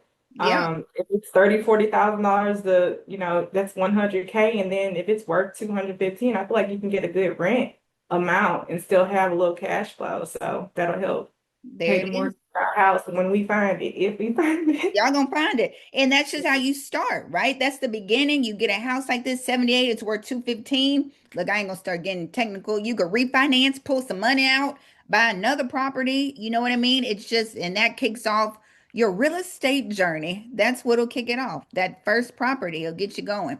I'm gonna ask one more question and then we're gonna keep going and then we're gonna go to sleep. One more question. Okay, here we go. Picasso, I'll ask Melinda. Jacqueline, I ain't gonna put you on the spot. I'll ask Melinda and Kia and maybe Cherie. And Brandon, if the homeowner still owned it, homeowner still owned it. So the loan balance is 78 and it's worth 215. What y'all gonna give the homeowner? Because you know the homeowner gonna be like, y'all gotta give me some money. There's no right 100. answer to this. What you gonna give the homeowner? 100. You'll give them 100 and do the 215, so then it'll be worth 215. What you thinking, Melinda? Yeah, that sounds good. You'll give them 100? Okay. Picasso, what you giving? Picasso gonna say 79,000. Now you gotta give him something to walk out of. I did a deal this summer. I gave him 10 above the thing, and I did one yesterday. I gave her 20 above. So what But you she's giving in this them? What you giving them? giving her, I say 15. Don't give her 15, be in it for 95. And then once I see how much repair, just say the repairs is 20. I Yeah, might give her 100 because I'm in a good position. yeah, Everybody got to win. yeah. Everybody got to You're right. And you don't want anybody else to come behind you and offer something, but yeah, you're right. When it's a homeowner, that's a different story because you got to give them something to walk away with and make that deal good enough for them. So, boom. Okay, thanks everybody for participating with me. Okay, we're not gonna go through these, but here's another one. Like I said, all properties that go up for auction are not hood properties. Sometimes they are, you know what I mean, nice ones. This one's up for auction. I know it didn't sell at auction. It's going back as an REO property. So we'll see if it come back on the market or if they give that homeowner another opportunity to try to um sell it or do something with it. But no, that one did not sell at auction. So don't always think it's hood properties that the bank owns. Think about that. So things to remember, we're gonna get through these and then we're going to bed. Things to remember, get the home inspection, do your due diligence, you guys. Do not skimp on that work because it's a good deal. You can buy a headache and then your feelings gonna be hurt the whole rest of the year. The whole rest of the year, your feelings will be hurt. Get a home inspector out there. If he flags something like structural, then get you a structural inspector out there to flag that. I mean, to look at that. Ashanti, talk to me. I see your hand up. Well, I was gonna let you finish and then I'll ask the No, question. I was no, you go first. No, you go. okay. I have a quick question. I did send you an email last week about that property, and I sent you an email about a property that I had a question of. And with the master class, it starts April the 8th, when? April 8th, the It start first Wednesday. Is the first Wednesday or the second Wednesday? I don't know. First one, it's the first, I think it's the first Wednesday in April. You're talking about the mentorship. yes, the mentorship. And in the mentorship, as far as the letters, do you have like sample letters and different stuff in the You get it mentorship? all my info. How is I'm thinking Ashanti finna tell me what she gonna pay for this house and what she gonna do for it. And Ashanti's No, like, no, that's why I say I'm gonna let you finish first oh, because sorry, you're right, Sean. Okay, yes. see that's why I say I was gonna let you finish I first don't know because why I thought you was gonna tell what you know, your $1 million uh-uh. plan. You know what I'm Well, saying? I don't know yet because I'm new to this because unlike most people in this group, I am a restaurant. I own a restaurant. I like to So eat. I like to eat. so I own a restaurant, and it's funny since you gave me the prompt wire. Like I have customers that I look at every week that's on the foreclosure list, I do too. Look, me too. Yeah. Look, and I'm trying to take this mentorship because it's like one of them I know really well. Like we talk every week, yeah, that's and okay. I'm like, Now you remember. how do I, because I just found it Tuesday and I looked at it. I It's on remember. Zillow. I It's remember. on Zillow. It's and I'm just trying to figure out how to go about it because that's like a Yeah. funny type Yeah. of situation. And We'll it's talk about it. Let's absolutely talk about it. And yes, Ashanti, you're in a good spot. And you're right. Like everybody, every time I pull our foreclosure list, is somebody on it that I recognize. That's why I can't post Memphis foreclosures because I always see somebody's name and I'd hate to be friends with them on Facebook and put their house up on Facebook. So I don't ever post Memphis foreclosure. But yes, Ashanti, I remember now. And you said you knew them personally. Yes, I'm gonna answer yes. your question. I promise. Let me get through this so everybody can go to bed. And then Ashanti, I got you. Okay. Um, so you guys stay in your budget. You guys, I know y'all get excited and it's the first deal and you looking at the profit margins and you like, yes, I can lead this job. Stay in the budget. You guys stay in your budget. Expect the unexpected. Do every inspection that you could do. I would rather you lose your $1,000 earnest money than buy a house and lose shoot your whole life savings, and your mind and lose everything. So do your due diligence, stay in your budget. If it's outside of your budget, just say no. You are an investor. I have knighted all of you. You are now actual investors since you've been in this masterclass. And investors, we don't think with emotions. Investors, if those numbers don't look right, it's a no. If the numbers don't make sense, we moving on. Okay. So stop buying with emotions. Okay. So everything in life, stay in your budget. I'm about to land the plane. This is for real estate agents. So let's talk BPOs real quick, and then I'm gonna let y'all GO after we talk about BPOs, right?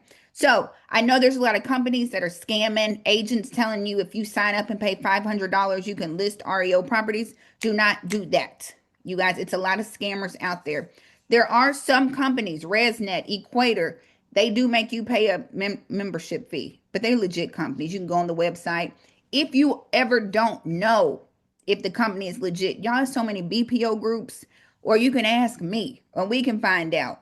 But some do make you pay for like a membership to get on the site, and you're supposed to get REOs. Equator, ResNet, those are some of those that do charge a membership fee. But when they call you, and I heard it, I'm in the REO group, and a BPO group, and there are some companies calling wanting you to pay something. Y'all, look, if it sounds sketchy, it's probably sketchy. Okay. Put it in one of the BPO groups and see if somebody says anything about it. If nobody has never heard of it, don't pay them any money. Okay. Okay. Yeah, like I said, verify the source, trust your gut. If it feels off, don't give anybody any money. So we're all still trying to navigate getting on with REO properties, but asset managers are the way, going to these conferences, connecting with people, right? What I did here locally in Memphis, you guys, I reached out to my local bank people, like my little, like we got Bank of Bartlett, the smaller banks that are local, sent them an email and said, hey, I do BPOs. I can list properties for you. I work the distressed market. So sometimes if you get in with just your local branches, that could be your door in. That's how I got my first REO, a local bank here. But banks just won't hand you these listings, you guys. Trust me. You got to earn it. So, REO companies, what they look for in agents, they want a good BPO. They want good communication. What is a BPO? That should have been the first slide. Broker price opinion. Broker price opinion. It's when the asset managers send us out if a homeowner is in foreclosure or behind on their mortgage before they go into foreclosure, they'll send us out. They'll send us out, go drive by, look at the property, take pictures of it, and then we have to give them comps like an appraiser. 3 sold, 3 active, tell them how much the house is worth in the current condition. It's a little more into that, but that's basically what it is. We're the eyes for the bank, okay? So if you're interested to do BPOs, right? I have REO, but these BPO companies, here are some companies that you can sign up for. ResNet, these are legit companies because I'm signed up on all of these. ResNet, you have to be a licensed agent to do BPOs. You have to be a licensed agent to do BPOs. If you are not licensed, you can be a field inspector. Licensed BPOs, unlicensed field inspectors. These are some sites. When you are sites, it's a whole bunch of them, y'all. So look, it's just gonna take some time. So just take your time and get through them. They want to see your real estate license, your E&O insurance. They're gonna make you do background checks. Some of them let you use the same background checks. Some of them make you do different ones, right? Broker's license. Yeah, those are the things that you need. So, a couple types of BPOs, and then I'm gonna let y'all go. Exterior BPOs. That means you only have to take pictures of the outside, drive by, I have a slide to show you. Drive by, take pictures of the outside, right? And pull comps, like I said, 3 sold, 3 active. Boom. Interior. When you have to do an interior BPO, they'll give you the point of contact. They'll give you contact information, and that means you have to go inside the property and take a picture of every single room, and provide the comps, 3 sold, 3 active. Those are the types. Exterior and interior are the most common types. I got one this morning when I was coming home from an auction. And this is exterior, interior BPOs, and then property condition reports, right? So here's one that I got. This was the email that I got, if y'all can see that. So they were just looking for somebody to do an exterior property condition report. We need an exterior property. This is not a BPO, and there's no requirement so I don't have to pull any comps. I don't have to pull sold. I don't have to pull active. All I got to do is take the pictures and answer 10 questions. They ask me, what's the condition? Are the people in there? Boom, boom, boom. Submit it. Those are property condition reports. I love those. And then it said the fee for this assignment is $65, or you can reply with your fee. It is due, tomorrow? What time is it due tomorrow? 2? 3? 3 for me? It's due tomorrow. Look, it's due tomorrow. That's all I need to know. But $65 to go by, take a picture, answer 10 questions, and submit it. Boom. Those are property condition reports.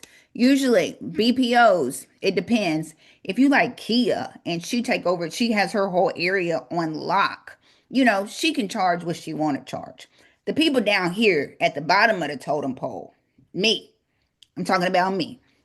Exterior BPOs, what am I getting exterior? Like $55? 55 for an exterior. Interior, because I got to go inside, 65. I got one today for 85. Woo woo. 85 today for an exterior, but it was rush. It's a rushed order. When they want it, hurry up, they're going to pay more for it. So just to give you an idea, property condition report. When you take pictures, like I said, the bank wants pictures of the property. This is what they want. And you stay in the car, everybody. You stay in the car. You don't get out. You don't talk to the neighbors. Okay. Here's what they need: front of house, picture of the address, right side, street sign, left side, street going the other way, the house across the street, and the street sign. Stay in the car. Stay in the car. And just drive by. Sometimes I have to hit the block, come back. If the people are outside, you just wait for them to go inside and then take the picture. If it's interior, you take a picture of every single room in that house, all the bathrooms, all the bedrooms, right? There are certifications that you can do when it comes to getting, hold on, where are my certifications? Boom. There are certifications when it comes to doing BPOs. Everybody knows that I took Bubba. We all took Bubba. Melinda took Bubba. Erie's in here.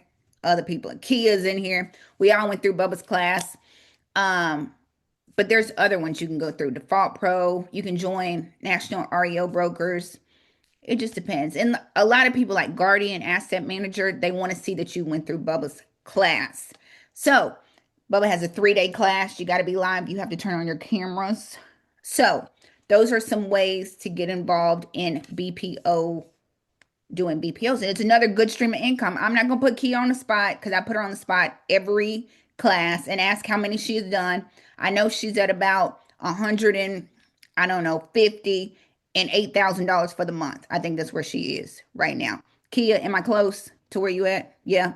Over 100, almost at $8,000 for the month of March. I'm over 9. Oh, excuse me. So $9,000 for the month and over 100 BPOs at this point. So it's Yeah, a good 155. 150, thank you. 155 reports, $9,000 for the month. So, And it's only the 19th. You and it's go, only the Kia. 19th. So that is Thank you, another. sugar. Kia is our BPO queen. So that's why, come on in the mentorship. She's schooling all of us, right? She's trying to teach us. So Hey, um, I got a question. talk to me.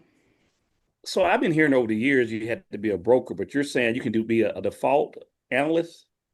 I didn't know that. What class? I mean, I'm in Mississippi. I'm in Hattiesburg and Jackson, Mississippi. What class do I need to take? I've been interested in this. So what class should I take? Because I ain't said nothing about no default analyst. When did I say that? I thought you said you could be a BPO person or a default something something. I can't remember. Field inspector. I'm sorry. Okay, field inspector. I'm sorry. I was like I said. How Yeah. can I be a field inspector? So Lillian not on here, but she was on here last week. Sandcastle is the name of the company that you can sign up with it, but it's the same thing. You do the same thing as us, you're just not licensed, right? You can sign up with Sandcastle, and I guess I don't know what they ask for if somebody knows, but they know you're not licensed. You can just sign up, tell them what area. Yeah, What I got a Sandcastle account. you don't got You to do pull it your up. best. Just tell them what you ask for, what they ask for if you're not licensed. Yeah, you just fill in the application. You don't have to elect that you're an agent. Um your background check comes back and then they'll welcome you on and you ready to go. Boom. But So always counter offer them because they ridiculous. They'll try to hit you with a $8 yeah. assignment. So Gotcha. yeah, they definitely field inspectors pay less than BPOs. And I mean, BPO is just another way, you guys. Like I said, they send us out when the people are behind on their mortgage. You know, the people that I be trying to go after, you know what I'm saying? So I just kind of keep a list of them. I got my first commercial BPO last week. It was an apartment complex. First one I've ever done. I did the BPO and boom, the next day they were on the foreclosure list. So they send them quickly. I also did I think she was trying to refinance. That lady was trying to refinance. So they sent me out to do the interior, take pictures of all of them. They didn't clean up their house at all. So I took pictures exactly how it looked. And I looked up this week and they were on the foreclosure list. So I kind of want to be like, hey, me again. I visited last week and now you might need my assistance. So, I mean, as soon I feel like you do the BPO and that next week, those people are on the list, depending on if they can catch up or not, is what I'm seeing. So, Ashley, do you take the pictures with a camera, like your phone? Like, how do you take your pictures? Like this, like that. I was gonna ask the same question because those photos look real Like professional. Do you this, know, like like like this. I'm Yeah, the driving by. iPhones. I don't know about them Androids, but them iPhones No pictures be shade. looking. I'm like this, you guys. Y'all remember I live. Y'all know where I live. Y'all know exactly where I live. So I'm driving by, window No. down. Don't start, Brandon. Brandon is my neighbor too. Brandon in Memphis with me. Drive by. I'm snap, snap, snap, snap because I got to get side, front, other side, house across the street, street view, and then I hit the block and get the other street view. So I'm just snap, snap, snap, snap, snap, boom, boom, boom. And then when I get home, I kind of look and see what's the best picture, and that's it. Hmm. And that's you get in and out in about three Tuck minutes. and roll. Right. They ain't even 3 minutes. Three You right. minutes too long. That's 30 seconds. You right. 30 seconds. Says Kia, who does 200 a month, 250 a month. So Kia get in and out. I was like, And I'm God, trying to hit 300 a month come on, Kia. consistently. That's what I'm talking about. You the BPO queen. We know. We know, Kia. We're talking about $10,000 and $12,000 a month on BPOs. So if you're somebody with a real estate license and you don't want to and you don't want to deal with people and you don't want to show houses and open up doors, you can do BPOs. You know what I'm saying? That is a great niche that a lot of people don't even know about, right? Most people hadn't even heard of BPOs or know anything about them, but they about to start picking up. I know that for sure. So that is what, hold on, did my screen freeze up? Because y'all know I'm trying to land the plane so we can all go to sleep before Friday. So hold on, my screen is frozen up, you guys. Hold on. I can't click on anything. That must be a sign that it's time for us to go to bed if I can't click on the screen. No, Any, that means stay. don't start Brandon. Brandon will have us on here till tomorrow if it's up to him. And because Ashanti done brought it up, baby. Ashanti done brought it up. So, real quick, let me tell you a story real quick, and then I'm gonna let y'all go. It's a bedtime story. So, let me tell you. So, y'all know I send out letters, right? Your girl sends out letters every single week. I send out letters to people who are in pre-foreclosure. This is me at the mailbox. So, I send out letters every week to people in pre-foreclosure that live in Memphis, right? So, like I typically do, send them out. And then one day I get a phone call from this lady, right? Phone call from a lady. She's like, I got your letter. I'm in foreclosure, but the house that you sent the letter to that's in foreclosure, I want to keep that house, right? I want to keep this one. I have a tenant in it, right? I said, okay. So why you call me, right? And I want to keep this one. She said, but I got a property that I want to sell. She said, I want you to come look at that one. And if I can sell this one, I can catch up on this one that's in foreclosure. I'm like, bet I'm on the way. So send me the address and we go. And so, hold on. Look, I got the volume up. Take a look. I get in there. I'm looking around. This the house. Boom, boom, boom, boom, boom. Boom. So I'm like, okay, it was in rough shape. They had already started working on it with this video. Rough shape. Like she was like, my tenant just moved out. I was like, ain't no way your tenant just moved out of here. Like the utilities have not been on. It at least $100,000 worth of work. Like it needed new everything, right? But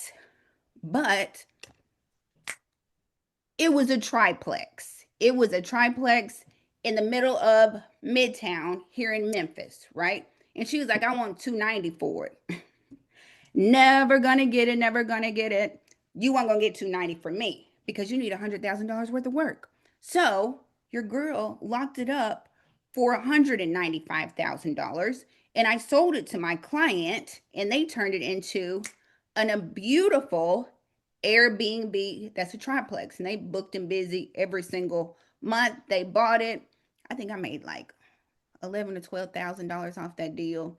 But it came from the letter that I sent out. She called me. We worked out that deal. It was a great deal too. This is a triplex. They got it fixed up, booked probably every weekend. And it's a triplex. So I think they are Airbnb the lower floor and then they're renting out the top two. is what they're doing. So that's how I started the mentorship, if y'all were wondering. That is what I did. That is the goal. That is what I try to teach everybody to do. It starts April 8th. It is 6 weeks. It's supposed to be 6 weeks, but y'all just stay and don't ever leave. So we meet every Wednesday at 7 p.m. Starts April. This is second quarter mentorship.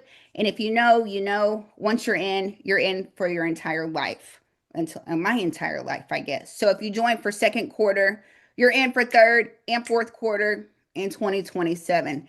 That's why some people like Kia and Brandon and everybody, they've been in there 15 years in the doggone mentorship. So we start April 8th. I only take 20 people. I think we got 4 spots left. It comes with all of my letters, right? Because I told y'all I send letters. So I forgot to tell y'all, I reach out to pre-foreclosures. I reach out to airship properties, like when people, big mama die and leave you the house, I reach out to them, and I reach out to out of state multifamily investors. Those are my three people that I mail to get properties.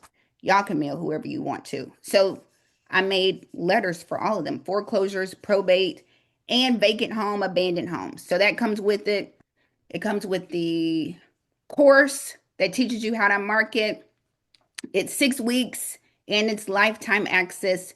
I guess for as long as I'm alive and as long as I'm doing mentorships, then you get to come back forever and ever, and you get a replay to everything in a community, in a Facebook group, and then you're in there with Kia and Brandon and Tawanda and Erie and Melinda.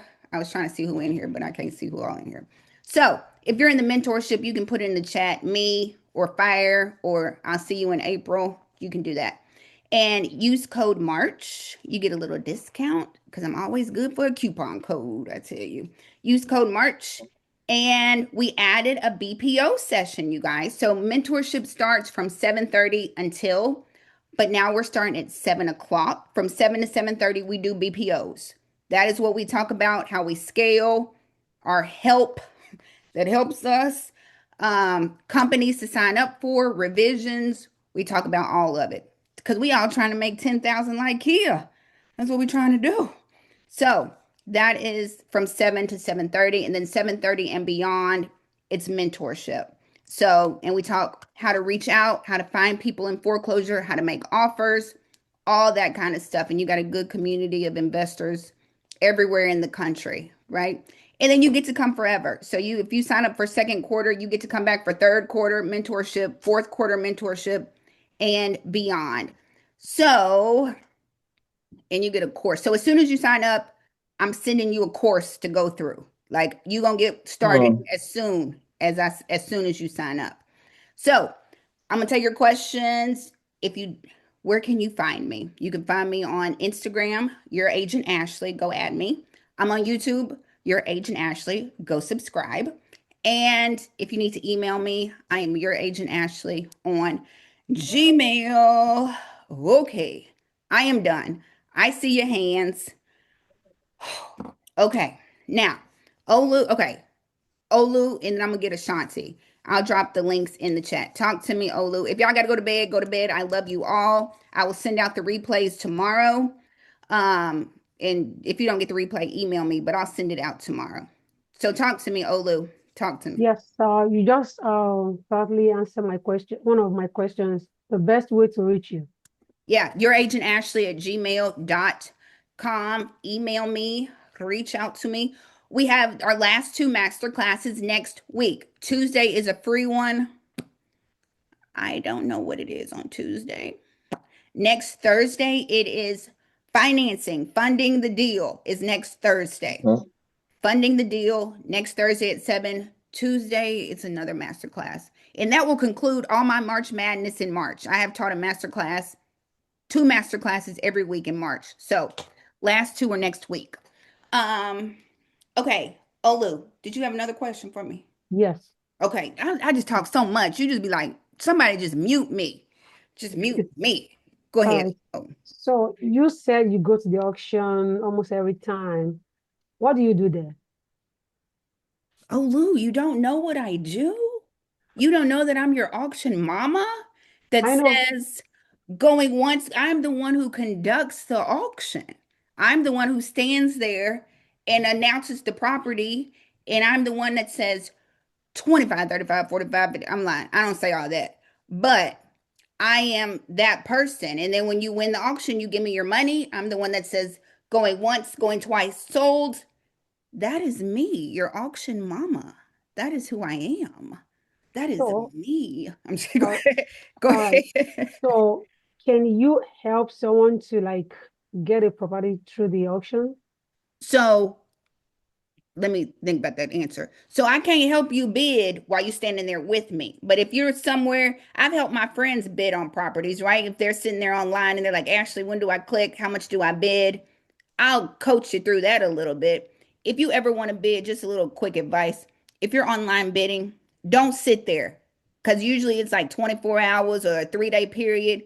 And every time somebody bid, then you bid. Don't do that. Do not do that. Wait until the end of that auction. Give them about 10 minutes right until the end, and then put your bid in.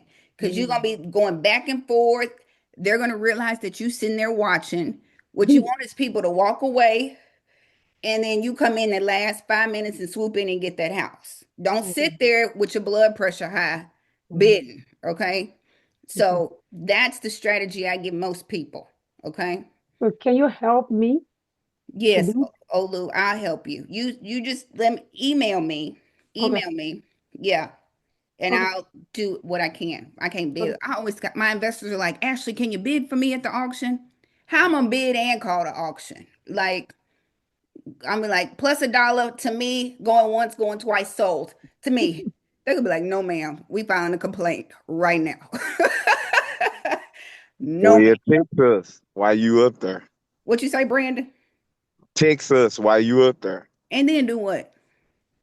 Then we gonna follow your instruction when you text us. I do like little secret, like go up $1, one more dollar. The little hair, do the hat, one more dollar. I have a funny question. Yeah. Like, can you use the ad money to secure a property at the auction? Can you use what kind of money?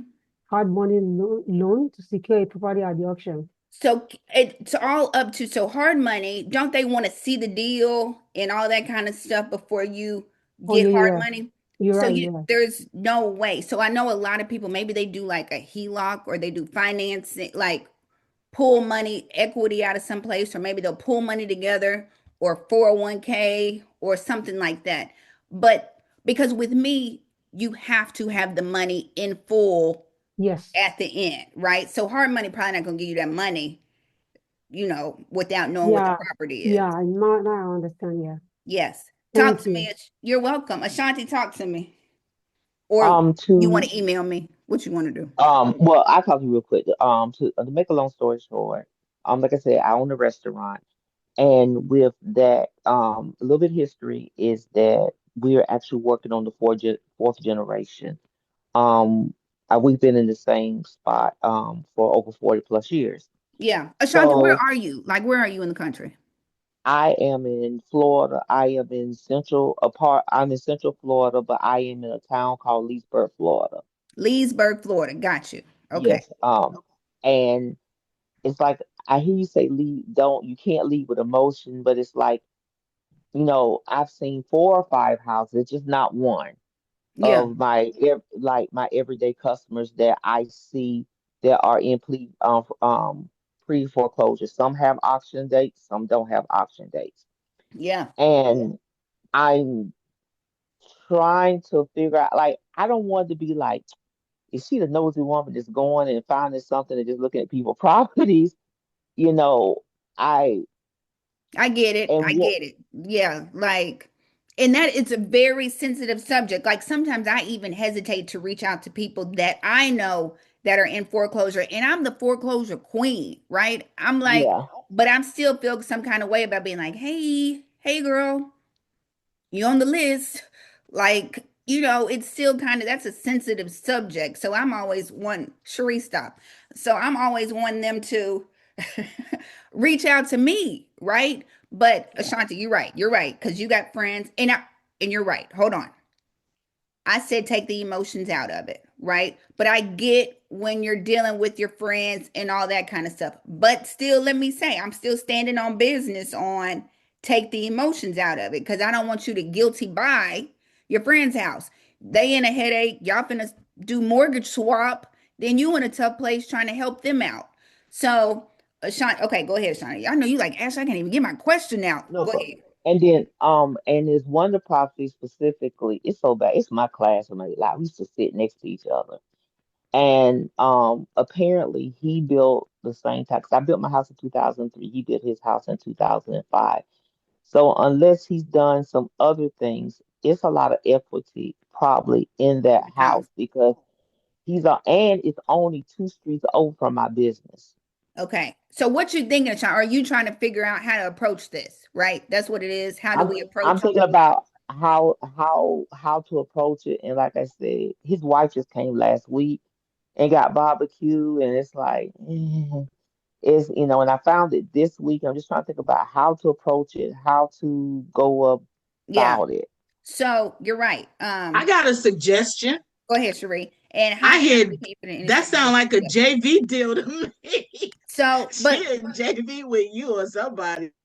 but Cherie, this is her first one, right? And it's a sensitive subject. But you're right. For a typical investor, you'd be like, okay, JV. But first of all, Shonda, you trying to figure out how to even open the conversation up to let them know that they in foreclosure, I got a right? Yeah. Go ahead, Picasso. What you about to say?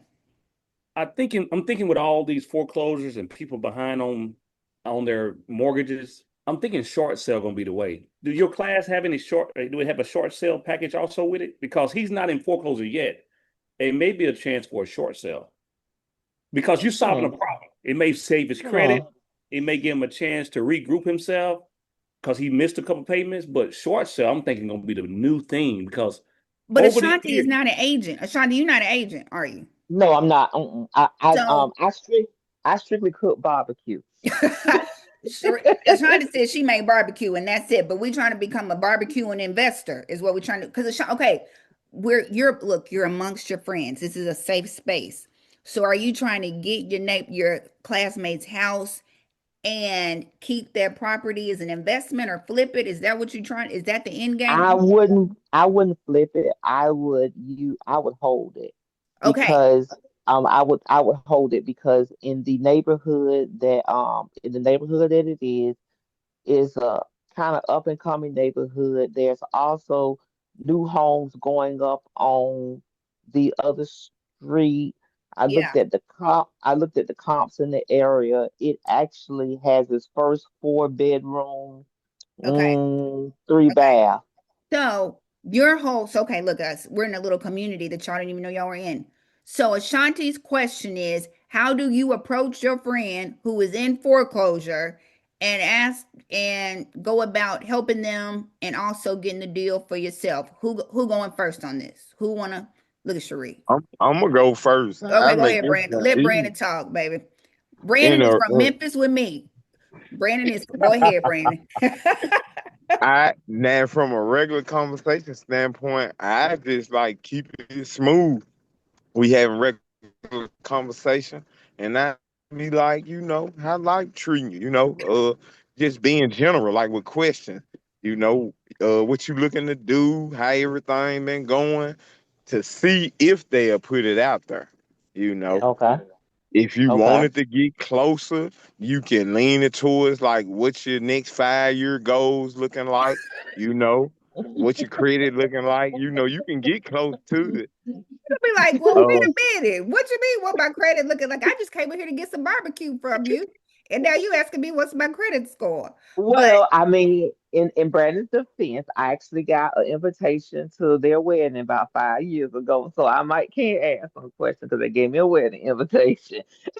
okay, okay, Brandon, we're gonna let you go ahead. Brandon first. Brandon said, lean into it. How's life treating you? Because it's look, they done closed the Strait of Hormuz, so gas price is $1,700 right now. So how is life treating you? I'm with you, Brandon. Go ahead. Then what you gonna say? Shoot, that was a nice one with the wedding. Shoot, hey, that go a joke. Hey, oh, y'all getting married? I know this wedding was about 15,000. And then There you go. You can lead on to the next one. But being on a serious note, if it was like coming from an investor hat, if Okay. you can be open and honest with them and they trust you, it's ways that you can solve, but it's gonna be on what they willing to do. Ashley don't teach subject to yet, but if they But she got Brandon cut out on us. Your thing, Brandon at work. Um, r- Great. I'm gonna let Picasso and look, Melinda, and we'll let everybody else give a talk, and then we're gonna go to bed. Cherie, you going to bed? Is that what you're no, telling me, Cherie? No. No, my Oh, you want to say? suggestion is Go ahead. because you in the barbecue business, just invite them over for a plate. Him and the wife. When is their anniversary? I don't know how much time they got, but I don't know about a short sale simply because there's so much equity. Like you said, they Yeah, built they the can't house if in they got '05. equity, they can't Short short sale. sale is probably not an option, but I would just invite them over for a plate, have a seat, and be like, look, I'm not in your business, but it was brought to my attention. So make it seem like somebody Okay. brought it to your attention. It was brought to my attention that your house was in the paper. Not your house was in Okay. the paper. I would you okay, hold on. You gotta soften that below, Cherie. That Well, you I, gotta I mean, soften it. I mean, well, how did you find out, Ashanti? Or Oh, I mean, is it listed? If it's no, listed, She wherever on it's prop it's listed. wire. She on it's prop listed. wire. I found it on Protwire, and then I cross references on Zillow. It's on Zillow, and it's on auction.com. It's on all of them. It's on That's what Well, I would I auction. would say. just be like, yeah, I would just be like, it was brought to my attention. I was looking. Or Melinda jumping. If Oh, it's on all those sites, No. Melinda I would. love invite for barbecue. Invite them for barbecue and say, hey, by the way, I'm starting to a new venture and looking in properties that might, be ready to sell. Kind of do it that way. Like on the side, just plant the seed. Don't say I know you are. Just say I'm looking at buying properties that maybe people trying to help people get out of a bad situation where they can't afford their mortgage anymore and stuff. Because I know things are going on in the economy. Yeah. Lead with love, like Ashley says. Just kind of plant the seed and let them come to you. Yeah. yeah. Okay. And you once But they you, see but that maybe like fatten them up, and then slaughter. Fatten and them then up first. yes, and Picasso, yeah, Yes. I'll let Picasso, yeah, do the barbecue. And then, lead with love. You always were eating and lead with love, and we've known each other for years. And hey, because everybody, we need a side hustle right now. We trying to, so I've gotten into this venture. I like that. I've started, you know what I mean, trying to help our community. I don't know. Picasso go. Look, I don't know. Well, there's an old saying on the best whoever did it and got away with it. So I would definitely lead with that. We've been in this barbecue business for over 40 years, and we've been solving the problem of helping with hungry stomachs. But I want to do a new venture now. I want to help people who are in foreclosure and help solve a problem that they don't have to go into foreclosure and lose their credit. They can rebound. So basically, whatever the conversation is, you want to solve a problem and you're there to help. And then any way that I can help you. And then So, look, and then it's gonna be silence. So y'all both look at each other like, do you know anybody who need help? well, you looked on PropWire, and I saw the property. This is a new thing I've been doing, but I want to know, can I offer you some help and to keep it between us? So Or that's some, basically yeah, it. Yeah. and just keep it, Yeah. yeah. And then you said it's on auction.com. So you could be like, I was looking in the neighborhood. No, because knowing me, I be trying to be funny. I mean, I took a picture and be like, this you? But I ain't gonna do that. But No. I know you ain't gonna do it. I did that to my lender. Y'all, my mortgage lender was on my list. And like we have a relationship like that. And I text him and I said, why are you on my list? Question mark. And he was like, Ashley, I'm gonna get it caught up this month. I gotta close and I'm gonna get off. I said, okay. So, but I can talk to him like that. Like I know Okay. I Yeah. can hit him like that. But everybody knows that I'm the foreclosure girl, right? So it's nothing for me to text you and be like, what you doing on my list? So Ashanti, you gotta come, you gotta lead with love, lead with the barbecue. And yeah, and I feel like sometimes if y'all are close enough and you say, "Hey, I'm looking for, something in the area." You said it's two streets over, you know what I mean? In the area, maybe I can help you and, you know, boom, and see They might just come on and tell you. You know what I mean? Say you starting to invest in real estate. You know, we've been thinking about investing in the neighborhood 2 streets over on your street with your address. You know what I'm saying? Just say, and they might be like, you know what? We've been thinking about selling. And you be like, bet. They're looking Yeah. for a way out. They're desperate. They're looking for a way out, and they Yeah. know how to navigate it. And they So might Yeah. need some money. You know what I mean? And you look, Ashanti, let me tell you this. Like I tell all my people, if you don't reach out to them, everybody and their mama gonna reach out to them. You know what I mean? So It's gonna, and and it's crazy because, like I said, it always makes me so funny because with us being in barbecue for so long, it's like I know the grandparents, I yeah. know their parents, And they I trust know you them, and and build. I love. I mean, like 'cause my grandfather opened the first one in 1961, so literally we've been doing barbecue in the area since 1961. So That's what I would do. Look, Ashanti, I would do it and just because this is the other part. You don't want a scammer to get to them. You know what I'm saying? You don't want yeah, one of these people who gonna take them for every bit of money. So when yeah, you know what I mean, you want to be the one who knows the family, knows the relationship. Boom. Because trust and believe, if they on auction.com, people are hounding them already. They getting texts, calls, letters on their door, all of it, and you be the resource. You know what I mean? Because they're getting all kinds of mixed information. If they have an auction date, they probably think they got to move out. People are telling them you got to get out your house. Like you be that resource to be like, hey, I'm here to help you, right? But look, trust if the longer you wait, the more they gonna end up signing something with somebody and gonna lose. You know what I mean? So, because if they're on okay. auction.com, everybody No, know the houses. they're definitely they're on all three of them. They're They on getting harassed. Trust me, yeah, they getting harassed. they on all three of them. Oh yeah. When is the auction? There's no auction date yet. There's because I subscribe to auction dot no foreclosure.com. Yeah. Foreclosure not auction, but foreclosure.com. Maybe And just they're text on them and be like, hey, y'all gonna be home this afternoon, or y'all want to come by the barbecue spot and grab some food, or I'm gonna bring by some barbecue this evening and maybe we can chat. Y'all gonna be home. I just need a few minutes. And you could be, you know okay. what I mean? Y'all friends. You'd be like, girl, I know life is hard right now for everybody. Yeah, And so, yeah, you know what I mean? Like, here, I'm here to help. What can I do to help you? And it don't have to come from, I'm trying to buy your house from you. It's yeah. how can I help you right now? And Well, then let that come on to the come back. because the funny thing is that when Brandon was talking about subject to, that is exactly the same thing that I was thinking about Yeah. You know how to also. subject, you know how to do that? No, but I'm finna figure it out. Look, Brandon, you reach out to him. I'll connect you with Yeah, Brandon. Okay. yeah, Lashanti, if you don't, they're gonna end up signing something with somebody else, and you're gonna look up, and it's gonna be a whole investor living 2 streets over from your shop. And every time you drive by their house, you're gonna be like, I should have reached out to him. I should have reached out to him. Boom. Okay. You guys, look, any more questions? It's about to be Friday. It's about to be Friday. If you live on the East Coast, it's almost Friday. If you live on the West Coast, I know y'all eating breakfast. So just know we going to bed. Y'all gonna get the replay tomorrow. I put the links in the chat. If you need me, you know where to find me. Your agent Ashley on everything you can imagine. So all minds clear, govern yourselves accordingly. Yes. Y'all good?